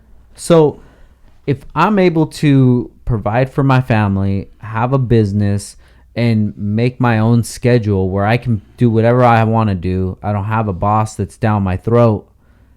And there still be people out there that have no idea that Hondas even exist, like this subculture of Hondas. Right. That means that there's so much more opportunity out there. Yeah, there definitely is. I mean, there's a huge. I mean, there's a thing. There's a market that hasn't even been discovered yet. Yeah. Like in the Honda community, like how often do you see things come out? And it's not very often, but when something does come out, like, that's a good idea. Like, that's crazy. Like, I never thought about that, and that's super cool. Yeah. And so there's definitely money to be made in the industry, in any industry, right? Like you can I mean, you see the silly stuff that people sell, not just in the car community, just around the world. Like, there's so much money to be made, and I think it's important not to focus on the money, but bettering the community. Yeah. Like, that's how I look at it. Like, if I can bring something quality to the community and improve it, if leave it better than it was before I got here, right? The whole thing, that's just how I see it. Like, if I can contribute in some way to make this better, or offer something that somebody else is proud of having on their car, whether it's a show car or a track car or a race car, whatever, that's just how I just want to make other people happy as much as, like, because providing for your family, right, is the number one thing. If you can do that while making other people happy, that's a win-win. Yeah, hell yeah. You know, that's a super win-win. Like, a lot of my buddy is in like the service industry. Like, you know, he does pest control. He owns a pest control company, and it's people aren't necessarily enthusiastic about giving you money to have their house sprayed for bugs. It's just like, that's like a burden, you know? And he tells me about that all the time. Like, there's a lot of people in the service industry like that, where they're not necessarily happy to give you money for that service. It's just a necessity in a way. Yeah. Nobody's like happy to like give their gardener money to garden or whatever, or junk removal or whatever name your service industry like that. They're not happy to. In our industry, we're actually fortunate enough that people are like working hard for their money, and they're happy to give it to us because it's going to bring them happiness. It's a very rare position. You know, people aren't necessarily excited to spend money all the time, but to spend money on a product and then put it on their car that's going to bring joy to them, it's to me, that's like a super joy. Like, when I send something to somebody and they get it and they send me a message back and they're grateful, they're like, dude, these look awesome, so much better in person. Like, that's what keeps me going. Yeah. So it's cool to see that. Or like, I'm sure when you go walk around shows and you see your stuff on people's builds and it's a clean build, you're like, dude, that's like, you executed those colors like bam, like, you know, that's got to give you some sense of like fulfillment. Like, definitely. It does for me. Like, so I think as long as you have that mentality, like, that's the other knockoff companies, I don't think they have that mentality of satisfying a client. That's ones and zeros for them. That's an order, that's money. Yeah. Thank you, bye. Come back again. Like, for me or for you, I call them clients. Like, I think of them as clients, right? Yeah. Like, I hope to see you again. Like, I hope I satisfied you, and like, I want to make something for you in the future, and not just because I want your money, but because I want to make something for you. And so I think when you're walking around a show or an event and you're seeing stuff like that, like on those builds, especially like top notch. I mean, your stuff is on top notch builds. You know, it's not just on every car. You're seeing that stuff on like cars that are in magazines. I mean, I remember like when I got my stuff was like on a magazine, I was like, dude, that's crazy. Like, for how quickly like I got into this, and like for it to be on a that's crazy. You know, Phil, right? Like Phil Robles. His car's gonna be in Gran Turismo. You know, it won the SEMA, and like I had a part on there. I'm like, dude, that's crazy. Yeah. You know, just like so quickly to get involved in this, and like, in just luckily he was local, reached out to me. I went down there, I helped him, you know, install it on his car, and I was just like, this is crazy. Like, this dude has like one of the cleanest EGs in the game. Yeah. And one of my parts is on there, you know, a couple now, but it's just crazy to see that, you know. And then like somebody else, it was in Super Street too. Like, it's in a magazine. I'm like, that's like, my name is solidified now forever. For me, as like being a car person from a young age and like always wanting, one day I want to be in a magazine. Unfortunately, Super Street's no longer going to be there, you know, but it was a goal of mine, you know? So to see stuff like that and like achieving those goals, it's crazy to see and be a part of in the community. And I'm sure you can attest to it too. How long have you like been into cars? Like, you know, I mean, ever since I got one, you know, even before that, I was just into cars, but it wasn't even Hondas. I was into muscle cars. Okay. So I still have my first, this is my second car, 69 Chevelle, and I still have it to this day. But I didn't get into Hondas till I moved to Nevada. It was probably about 2004. And actually, Raul from Checkered Sports is the one that got me into Hondas. We were working together at Best Buy, and he was into Hondas. I was into muscle cars, and just working together, you know, you start to see other people's hobbies. And I liked it, and then I just got hooked on it. And then in 2009, so from 2004-ish, around there, to 2009, I was just growing my passion. And then I got my own car in 2009, the right-hand drive, the one that I still have to this day. And that's when we started the business. So we've been doing this for 10 years. Yeah. And same thing, dude. I didn't expect it to get where it's at now. But now that it's here, I'm trying to figure out the ways that we're going to maneuver for the next 10 years. Yeah. And that's one of the reasons why I wanted to do the podcast. It's a super smart idea, man. I mean, there's no downside to it. There's no. Yeah. I mean, people get to know you more and more every day. You get to connect that personal element, and then you get to meet cool people. You get to network. Yeah. It's a no-brainer. I mean, then, as like I said, I don't know anybody else in the industry that's really doing one. I mean, there's a couple of people that are YouTube personalities and stuff like that. There's people that do it that way, but I don't think there's any interactive. Is there anybody else that's necessarily doing like a podcast format like this? Yeah, there's actually a couple guys. Most of them are more focused on just automotive, and that's it, you know, putting themselves in that box, which is, it's fine, you know. But the reason I did the podcast is because I had so many other passions that I wasn't even talking about or focusing on, because my everyday was just about cars, and one being podcasting.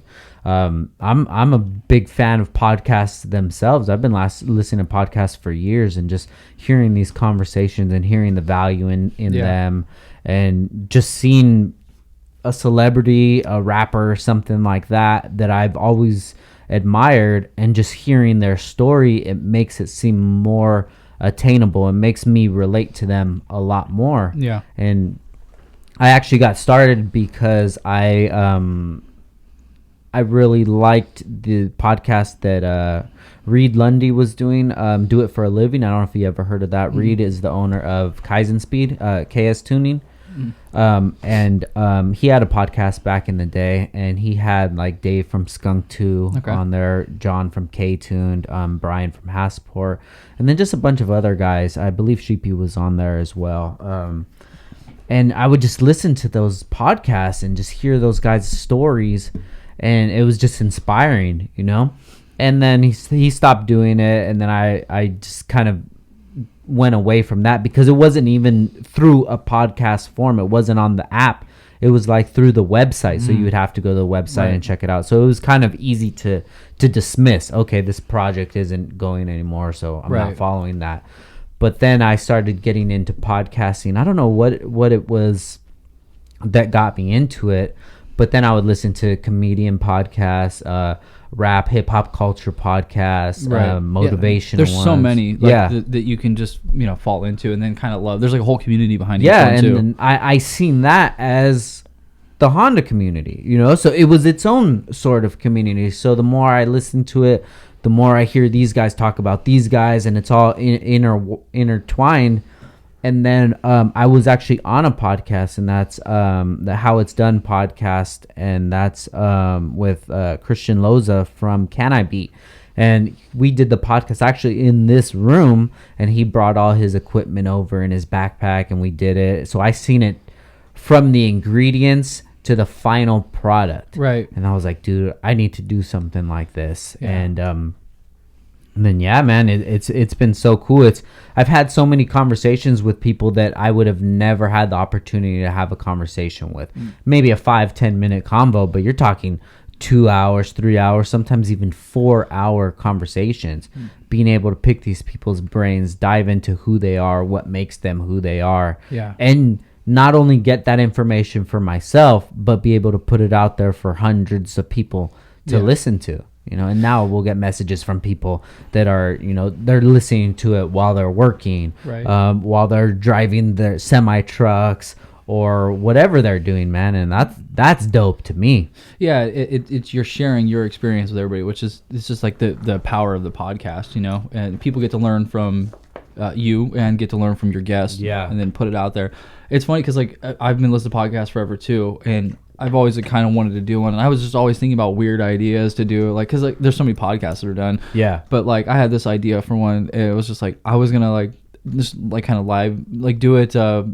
People like Walmart or something like that. Just and not like in a bad way, but like where you would just random like at 2 a.m, you'd be like at the gas station, and somebody would walk by and be like, hey, what's up, man? You want to have a conversation? Yeah. And just grab a random. And like, what are you doing at 2 a.m? Like, what's going on? You going to work? You have 10 minutes to kill. And like, just do like a random one like that where you're just getting. That's a great idea. I feel like because then you can you're getting so many random people, and you have so many, and especially at like 2 a.m. Because when I was working long hours, right, I would go to Chevron like by my house, and I would go there and I'd get a Red Bull at like 2 a.m. And it would be like my break. I would drive there, and like that was my like just breakaway. Like it was just dead quiet at 2 a.m. You'd look around, and there's just like 1 or 2 cars passing, and you'd see the strangest people sometimes come in. Or interesting people. You're like, what is this guy doing?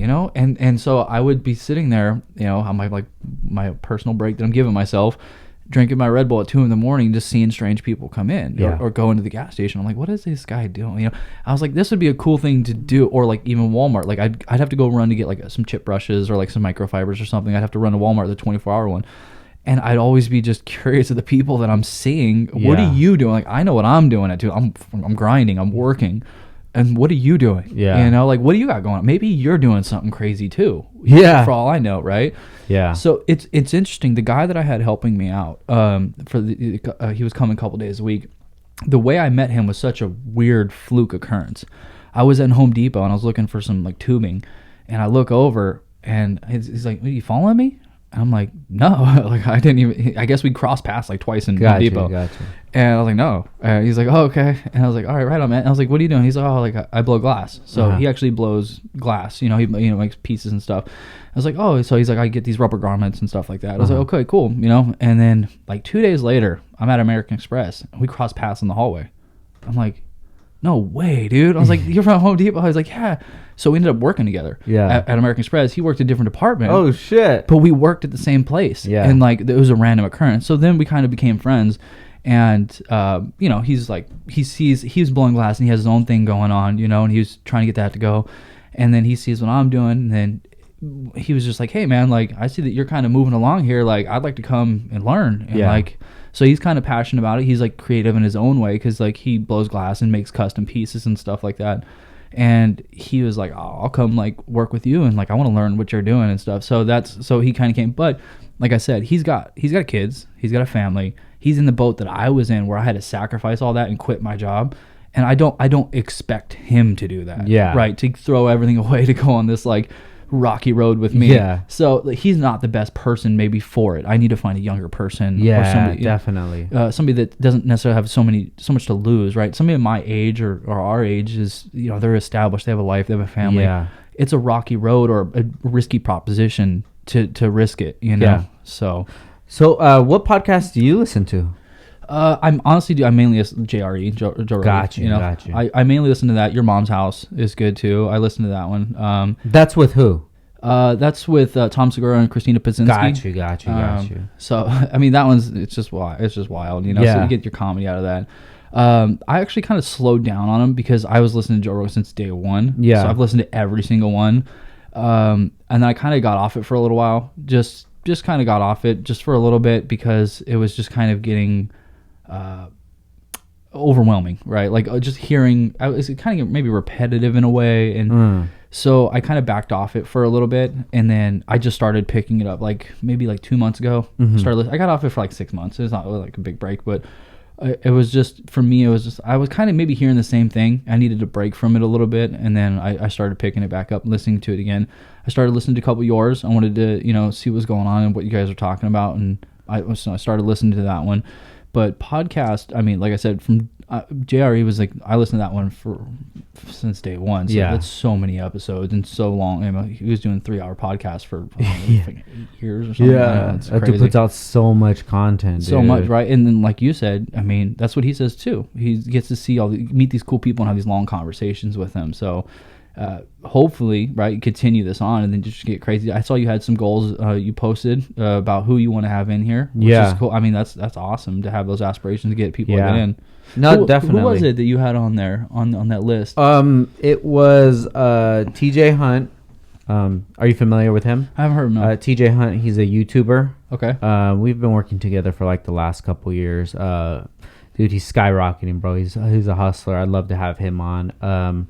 This guy, Mo Shalizi, he's the like the brains behind that DJ Marshmallow. Okay. He actually created that whole idea and everything. So the DJ is just just a DJ, but they put together the whole marketing plan and everything, and that should skyrocket. I heard that he was actually a good DJ or something prior, but wasn't getting recognized. Yeah, right? that's it. So so the guy Mo, he saw his potential, had a vision, and they just killed it. And they actually even came out with marshmallows with chocolate inside of them. So all you need is the graham cracker if you're gonna make s'mores. Yeah. And then so I would love to pick that dude's brain. And then it was Waka Flocka, the rapper, because I love Waka. That's interesting. Why him? I'm just curious. I've just always loved his music ever since day one. Okay. And I've actually had a chance to sit down with him and talk with him for quite a while. It was probably like a half hour.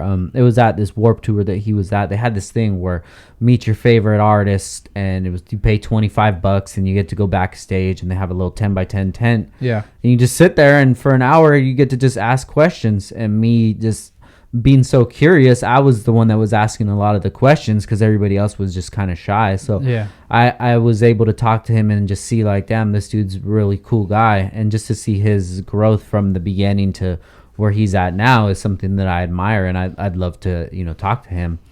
And the last person was Xavier Wolf. Are you familiar with him? No. He's another rapper as well. He's from Memphis, and he moved out here to SoCal, and he's into cars as well, BMWs and like the Nissan drifting and things like that. But I really enjoy his music and his like movement, his tribe. I love that. I love how how he performs and how cool he is. I've met him a few times, dude. Just such a cool guy, And it's just all those dudes I would love to have a conversation with. But granted, I know that it's scheduling, and a lot of these guys, you can't just get to them with a DM. So in due time, you know, I feel every episode of the podcast I do is just training for me, getting me ready for that big game whenever that comes up. Sure, and it gets you out, right? Like, I mean, I don't think a lot of my followers transition into your followers, and same thing with with Raul from Checkered Sports. Like, we linked up and we talked. He's a cool person, but a lot of his followers don't translate into my followers. You have an older generation, I think. So does he. And I think I have a lot of newer generation people, just because I'm working on a lot of 9th gen and newer vehicles and stuff like that. But so anytime that you link up with somebody new, you're potentially inheriting, whether it's 1 or 100 or 1,000 followers, you're inheriting those people that like your style and want to be part of your tribe, if you want to say. Yeah, no, definitely. And like I was saying before about competitions, other companies that sell similar products, like there's no reason that somebody from their tribe can't be in our tribe as well. Like we can all work together. And with this podcast, I want to be like the biggest podcast in the automotive community, but not even focused towards podcasting. Right. I want people in the future to be like, oh, whoa, he does car stuff too. The only reason that we have so many car guests on is because this is the industry that I've been in for 10 plus years. This is where all my relationships are. Yeah. But this isn't my end all be all. I've had pro skaters on here before, rappers on here before, locals on. I've had, just personal friends.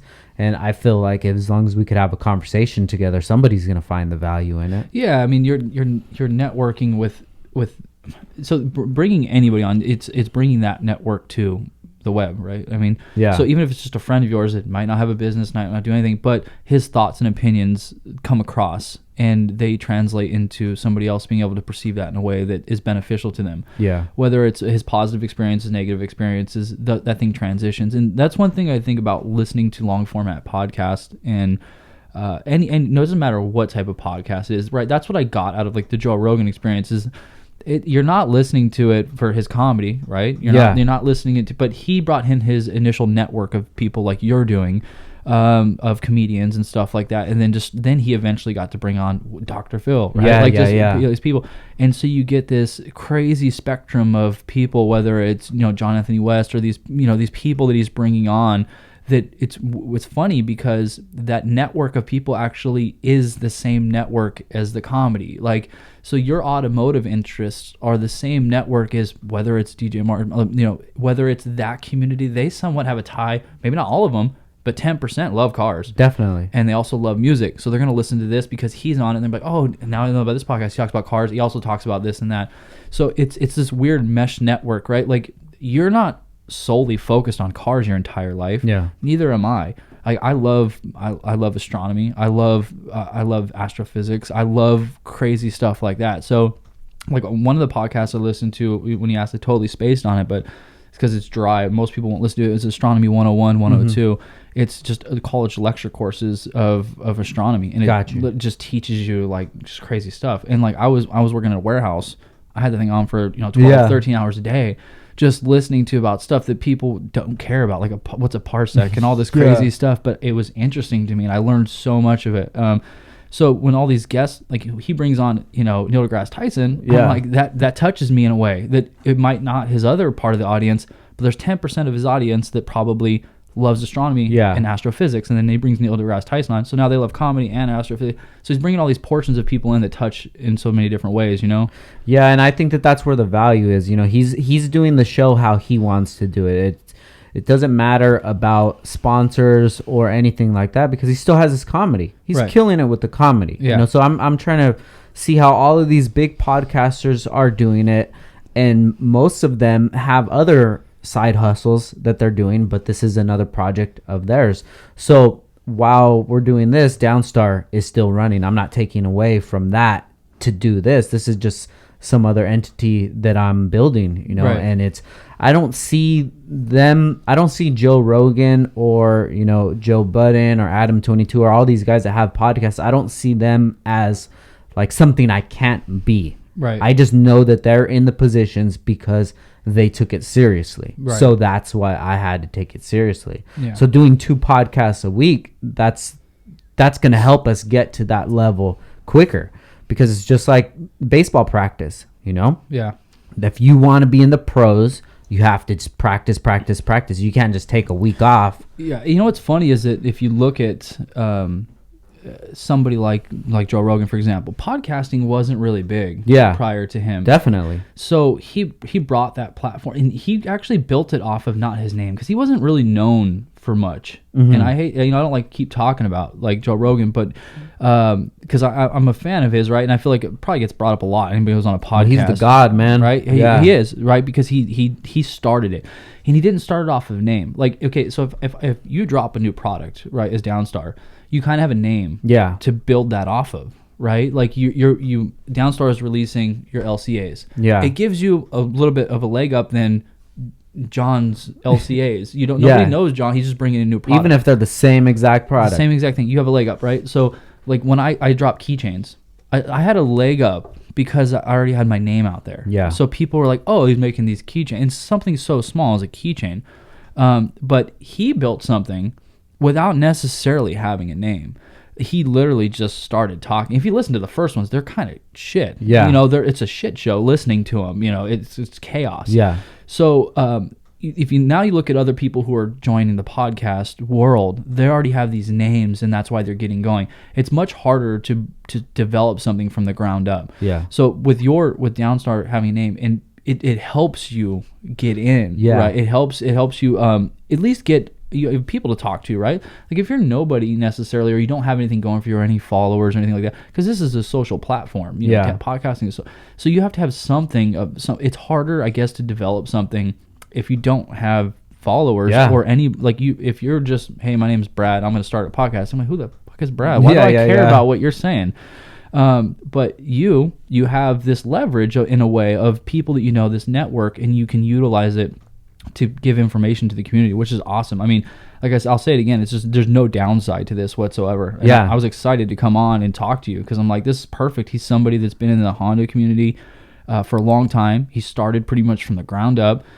He's been around forever. He knows the ups and downs and the struggle. And I'm like, I'm new to this. I haven't been in it a long time. I've been part of the Honda scene for a while, not the business side of it, but I've been part of it. I'm like, he's a perfect person to kind of just talk to and pick your brain a little bit about, you know, how was it for you going and stuff like that. So this is great. It is, man. I really love it. And I get to talk to people like you. We've never met before. You know, I never even knew what you looked like before, but just to be able to sit here and have this conversation, it's super refreshing, you know, and it makes me feel like there's endless possibilities for this podcast, because if I could sit with somebody that I have no idea who they are and have, you know, an hour and a half, 2 hour conversation, like that skill is going to transition over to so many other things.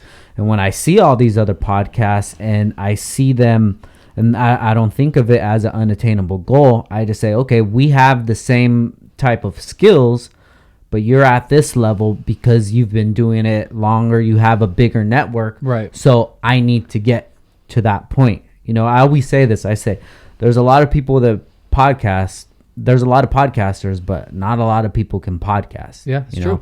And I've listened to, you know, celebrities podcast, and they have a huge network and people who know who they are. I'm just like, yeah, I would have probably asked a different question. Yeah. I would have approached it a different way. I would have done something differently. And I feel like I have the right to say that because I'm not rapping. You're not rapping. Right now, we're on the same field. Right. You're talking and you're having a conversation and you're trying to make it interesting. Yeah. I'm doing the same thing. So I feel like it's a new skill that I found that I want to hone in on, that puts me in an even playing field with all these other people, that if you were to look at our aspects of life, that we wouldn't be on the same field. You know, such as somebody like, are you familiar with Ben Baller? So Ben Baller, he's a jeweler and he's been in the music industry. I think I heard and things him now. like that. Yeah. So he has his own podcast, and I always listen to it, and I'm just thinking like, you know, this guy's fucking multimillionaire. He has all these connects and knows all these people, but when it comes to podcasting, I feel like his skills are inferior to my skills, and not knocking him at all. Sure. But it just makes me think, if we're now on kind of some kind of common ground, so there's a possibility that we can link up sometime in the future because of this common ground that we're in. Yeah. Because we would have never linked up before, because I don't do jewelry. I don't know anything about jewelry.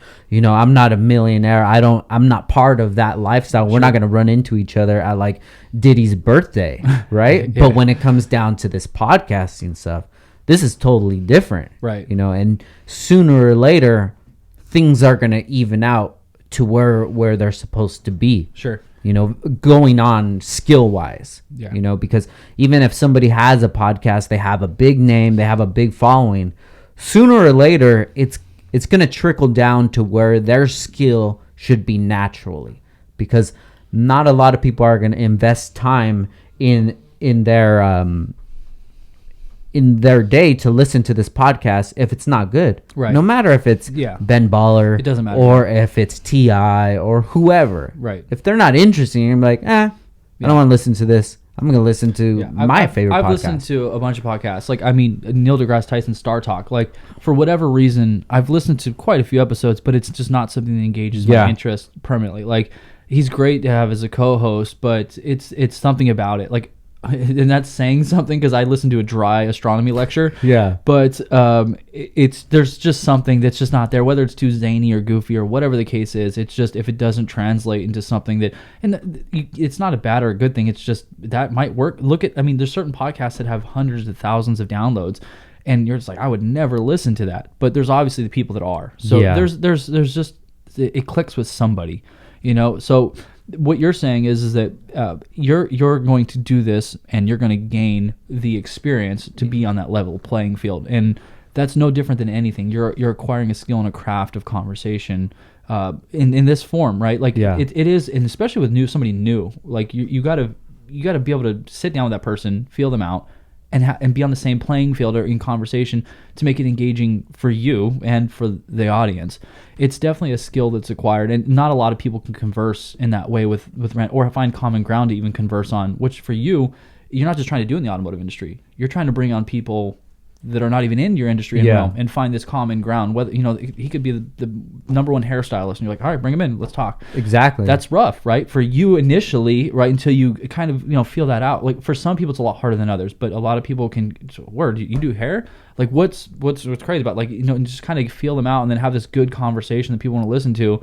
It's definitely a skill that's acquired, and it's admirable to see somebody in your position start doing that. Yeah. You know? Thank you, man. I appreciate it, dude. Yeah, I don't think a lot of people. It's not as easy as it looks. Yeah, no. Just sit down and just, like, you know, you're just like, you start talking, especially like somebody you've never met. It's a little bit easier, I think, for us, because I've never met you, but we have a common ground to talk on. No, you know? definitely, man. And then you got to just throw yourself out of that comfort zone sometimes. Like, I had this guy on that was a professional boxer, and he's actually boxing tomorrow, and I had him on from a recommendation from another person. Mm-hmm. So I never met him. I didn't know anything about him, you know, but we had an awesome conversation. And that's the skills that I want to hone in on. I want to make it more difficult for myself, so I can figure out how to maneuver with somebody that I've never met, that does something that I'm not really even familiar with. I have to make them relaxed. I have to make them feel comfortable. I have to make them want to talk about these things to me, ask the right questions to bring out the information from them. So I have all of these things that I'm trying to figure out, and I think that's kind of what's going to make this podcast work in the future. Is just building on that foundation. I think you got a solid base and a solid, you got a great setup in here, right? It's not it's not awkward, right? It's nice in here. You got a good setup, good home feel. It makes you feel connected. So I think you got a good start to it, man. And it's great for somebody like me, new in the community, to be able to come and just network with you in a way and see what you got going on here and stuff, dude. It's super cool. Definitely. And when this does come out, that we'll have your followers listen to it, and then they'll be able to look at your brand differently. Sure. They'll get a little more of an insight that maybe they didn't have before. Yeah, no, absolutely. That's something, a human element. I don't really bring out this personal aspect. There's not really a forum. Like, I've done a few live videos explaining things, but how many people see that live video before it's gone? Yeah. This is permanent, right? Definitely. This is out there for people to see, and kind of get a feel of who that is. And I think that's good for any business owner or anybody for anybody that's in the industry, no matter what it is, whether you're a DJ or whether you're in the automotive industry, for people to kind of get an insight of who you are. Unless you're a douchebag, then it'll come out, right? Like, it'll come out. Like, dude, that guy's a dick. Like, it's true. And people will probably still watch this and be like, yeah, he's kind of fucking weird. But it is what it is, like, it just, I am who I am. And that's not masked by anything. I didn't come in here. 2 hours, dude, you're gonna feel that fucker out. It's not gonna be fake. So it's perfect for somebody to come on. I think the only people that are not gonna come on a podcast like this is people that just don't want you to know if they're shady or. And I think I've run into that issue already. People that are just, we'll do it. And I've started to think that maybe this isn't the information that they want to have out. Maybe they've heard some podcasts and they know that things get a little deep, or some certain questions are asked, and maybe that doesn't work with the image that they're putting out at the moment. I totally understand that. And it's rough, man. And like I said, I was like, I don't, and anything's game. Like, I don't. It is what it is. If anybody has any questions, I'll answer anything. I don't. There's no reason to hide anything. And some people might be in certain situations where you have to. I don't know, but I feel like I'm ready for that. Like, I'm ready for any question, right? Like it. Yeah. It's just the way it is. I think that if you're honest and if you're true and natural, right, it'll come across. Yeah. If you're fake, it won't. Most people see through it. I would hope so anyway, right? So yeah, it's crazy, man. I mean, I'll tell you what though, the traffic getting here. Dude, I'm not a fan. I don't miss the California traffic, dude. It took 2 hours and 30 minutes to come from Rancho Santa Margarita. Bro. 2 hours and 30 minutes, and there wasn't even that bad of traffic. I'm dreading the drive back down there. Yeah, well, at least crazy. You can listen to a podcast on the way back. Yep. I definitely will. I was listening to one on the way here, man, because podcast is great for when you're driving like that. Yeah. Sometimes I try and listen to a podcast when I'm working, and it's hard because you want to listen. It's not like music; you can kind of just drown stuff out. Yeah. And not care what's going on. But like, damn, what they say? I need to rewind. Like, I want to hear what. I just zone that out. I find myself rewinding so many times. I'm like, I just got to listen to this. Do you listen to any educational podcasts? Not really. I think the education that I'm really looking into is like more of the stuff that we do, entrepreneur things, going against the grain and just making shit happen. Have you listened to the Gary Vaynerchuk podcast? Yeah, I like Gary V. I like what he's doing. Sometimes the message that he tries to put off, I really don't receive it as well. I do listen to Andy Frisella. I haven't heard him now. You need to look up Andy Frisella. He had a podcast. It's still up. It's called the MF CEO, and it's probably like 200-300 episodes of him talking about his life as a entrepreneur, coming from not making anything for 10 years of his business to being $100 millionaire. Yeah. And he puts off the message that I receive a lot better than Gary Vee does. Yeah, Gary Vee's podcast just doesn't click with me the way it's done. It's in this weird question format, or like it's not actually a podcast of him. It's more so like what's going on. Yeah, it's just like a mic in his conference room kind of deal. Yeah, I don't vibe well with that. Some of his content is great, and he does have good messages. But you're right, there are some messages that he puts out. It's more like, someone's like, hey, like I'm having struggles in my business, and he's like, just fucking do it. I'm like, yeah, that doesn't really help. It doesn't really that's the problem. It doesn't really help, right? Like, it does help for somebody, right? Somebody's like, yeah, dude, why don't I just fucking do it? And then they'll take that and receive it in a better way. But somebody might be looking for a little bit more technical advice on like their struggle, and it doesn't transfer over. But some of his shit does. And I really love what he's doing. I wish him the best, and some of the things that he does do, I take notice of it. But there needs to be more than that. If somebody were to ask me, I don't know what to do to start it. Yeah. Just do it. Just fucking do it. Just fucking do it. Yeah, that's the start of it, but that really doesn't help me. It does. Much. It makes sense. Like, it makes sense, right? Coming from my perspective, I just fucking did it. Like, if you look at it retrospectively and step back, like, what did I do to start? Well, I just kind of bought some fucking clay and did it. Yeah. Sure, you can tell somebody that, but like, what they're probably really asking is a little bit deeper than that. Like, I don't know what the fuck to do, so what do I do? Yeah. It's kind of one of those things. So I listened to Andy Frisella. As far as motivational stuff, I feel like I'm kind of past that. As far as like getting the ship going, right? I'm more focused on what to do when you have creative downtime, creative blocks that you can't get past, the stress of balancing home, work life, and realistic things like that. And Andy Frisella, he focuses a lot on those kind of things. So if you list some of the Gary Vee shit, though, if you listen to some of those ones, they're really dry. Like I said, it's like in a conference room, and it's just like a fly on the wall. Yeah. Some of them, they do talk about the evolving structure of social media and like how to adapt to it and stuff like that. So do you participate in any of the new shit like TikTok or Snapchat and stuff like that? Snapchat, no. TikTok, yes. I really want to focus a lot more on TikTok, but we already have the pages and I have some stuff on there. I feel like that right now it's more towards like the Vine style, making funny videos. It's, if anybody just looks at it as a platform, this is a platform with videos to upload. Exactly. Yeah. And the benefit of it is it's not throttled. It's not algorithm based as far as Instagram and Facebook is. Yeah. So you can definitely have a regular person can have a video that goes viral. Right. And the TikTok following is real. Because I listen to a lot of podcasts and they've been talking about TikTok, and you'll see a song that came out in 2015 and now it's on the charts because it was popular on TikTok. People are trying to find the song. It's weird. Like, I downloaded it not that long ago and I started looking at it, and I mean, it is just a content. Like, I can just start posting videos or pictures like I normally do or whatever videos.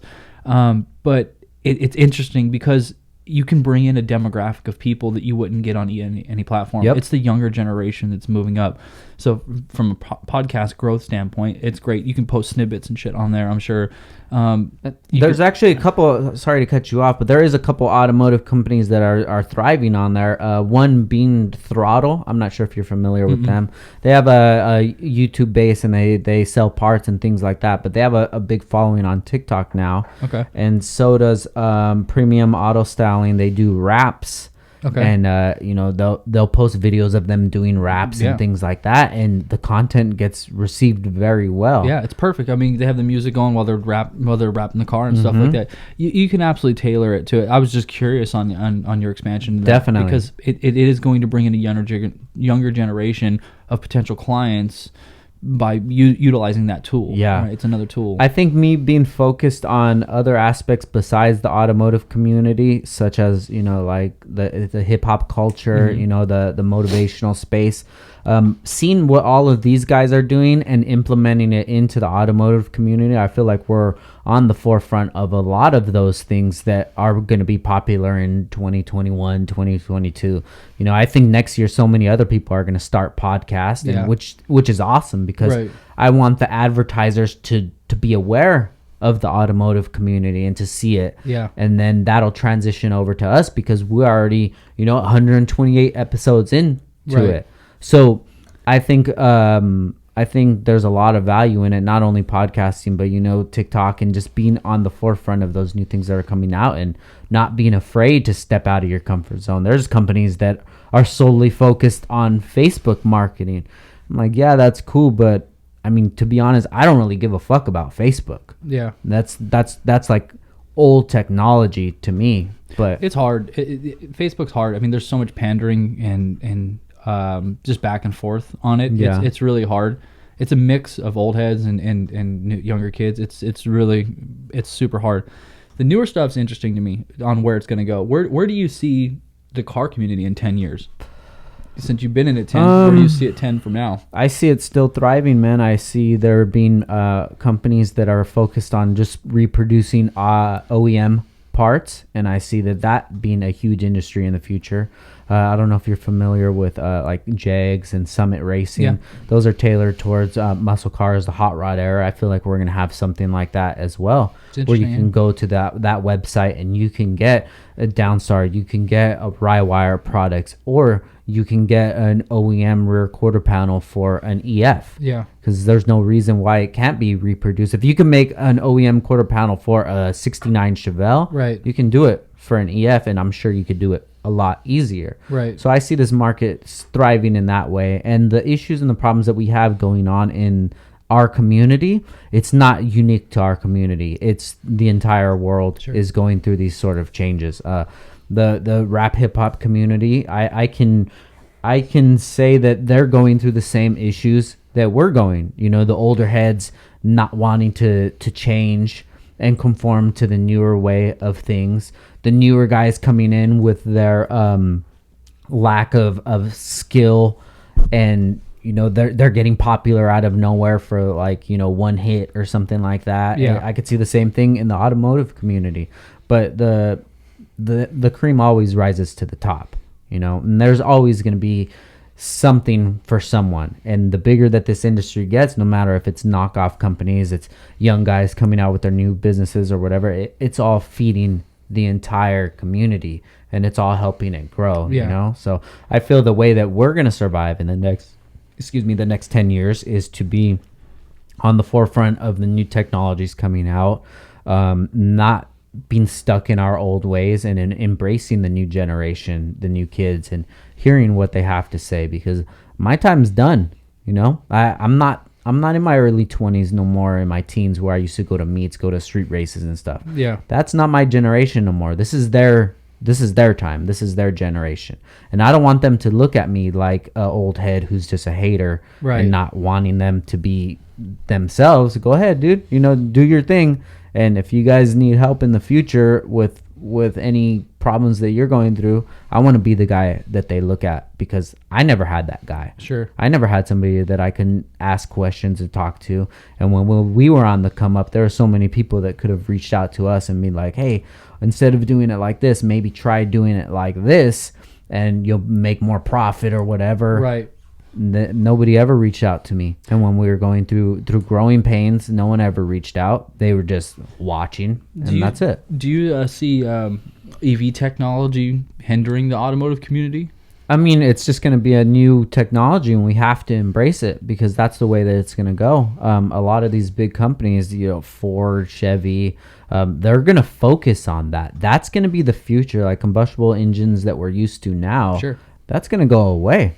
It's natural. It's so going to for go modding, away. right? Like, how do you see? I know it's going to move, like, obviously technology wise, right? Like, people, they'll figure out ways to get more power from the ECU and in the battery technology. They'll figure out ways around it.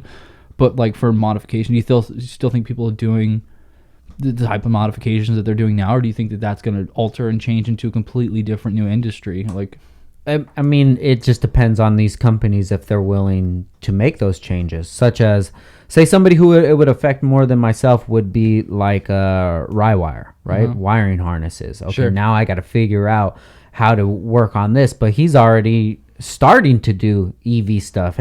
When I speak with him, his mind with EV is just going, and he has crazy stuff that he's going to be coming out with. So people are going to get left behind, and that's their fault. You know, I used to work at Best Buy, And I seen Best Buy last through Good Guys, last through Circuit City, because those dudes never changed their models. Their signage, their stands, their product placement look the same since the early 90s. Yeah. So if that's your idea, you're out, dude. Right. You're out. If you don't know how to change, if your business model isn't fluid and you're trying to figure out new things, you're out. Right. Your time's done, and you're gonna have to work for one of these companies now. Sure. And it's just being a hustler. You got to know, okay, when the game changes, I got to change with the game, and I got to see where I fit in with it. It's interesting, man. Are you excited for the electric vehicles to hit? Or I mean, to me, it really doesn't matter because it's not really going to change the hardware portion of it. You know, most of the stuff that we do isn't engine based.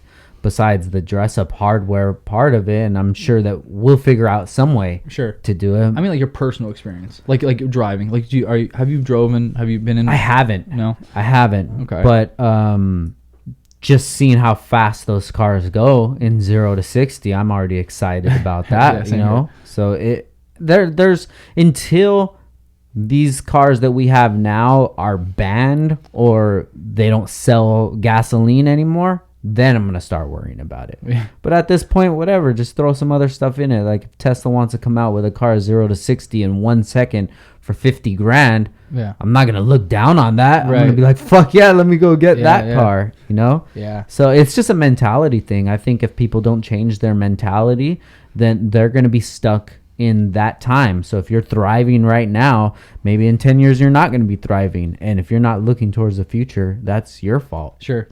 Yeah, no, I'm excited to see what comes in the automotive industry. There's a lot of change that's going to happen, and it's interesting you say like the like Jag style magazine stuff. Definitely. Like that. I see that really happening. Like it makes complete sense to have complete restoration for older cars. It's been something that's been popular in the muscle car, so that's something that I definitely see happening. And then the electric vehicles, I'm very curious to see how that implements into the car culture and how people adapt to it, right? Are they going to apply the same modifications, or is it going to transition to a completely different style of modifications? Because there's not necessarily going to be engine dress-up hardware, like you said. Are they going to change wires? Like, are they going to make like the cables look different? Like what is the actual modifications going to be to those vehicles? Most of the interior looks completely plain in those in those cars, right? It doesn't look the same. What are they going to do? Like, how are they going to modify it in that way? Like in the interior, are they going to still put racing seats? Like it's curious to think about how it's going to transition, or is it going to transition to like this weird modern style of like where they want your car to just look sleek and modern? Maybe like LEDs are going to be more popular, more Tron style shit. How is the car culture going to shift to this electric vehicles? And because it's coming, it's just a matter of transitioning, and it might not happen this decade, but for sure in the next decade, in 20 years. I couldn't see the culture shifting. It's changed drastically from like, I mean, if you look at lowriders and shit that like, and even early tuning of Honda vehicles and stuff on how the body kits were and everything was so wild. Yeah. And then you're almost seeing kind of a throwback to that now with these wide body kits that are kind of starting to come around again. Yeah. As far as modifying. But then now you can already see that going away and then going back to the more sleek, just like not crazy modified look. How's it going to transition in another decade or 2 decades when EV really comes into play and it becomes everybody has a Model 3 or Ford has their new, the E-Mustang. Yeah. What's really going to happen to the car scene, and how a company is going to adapt to support customers in wanting to express themselves through their cars. Yeah. It's interesting to think about. I mean, I think about that shit all the time. Like, yeah, definitely. And I think that, a company like yours or mine is still going to find a place in it somehow. You just have to be that kind of person. I think when companies fail, it's not because of the market. Companies fail because of the person running it didn't have the foresight to see what was actually happening. Sure. Like you have a performance company, Skunk 2, PRL or something like that, that's doing engine modifications to it. Well, when there's no longer a combustion engine, or do they have the foresight right now? Are they already, or are they just going to cash out and walk away? Yeah. Or are they going to transition into, okay, so Honda's dropping their new EV vehicle. What can we do to help facilitate the community and modifications? Yeah. Whether it's a computer, like is Honda going to take over, or is K-Tuner going to take over that industry now because everything's going to be done via computer or electronics? Yeah. Or will those other companies step in and provide some type of way to help the vehicle perform better in that aspect. You know, so it's very interesting. A lot of companies could fall or rise to the occasion.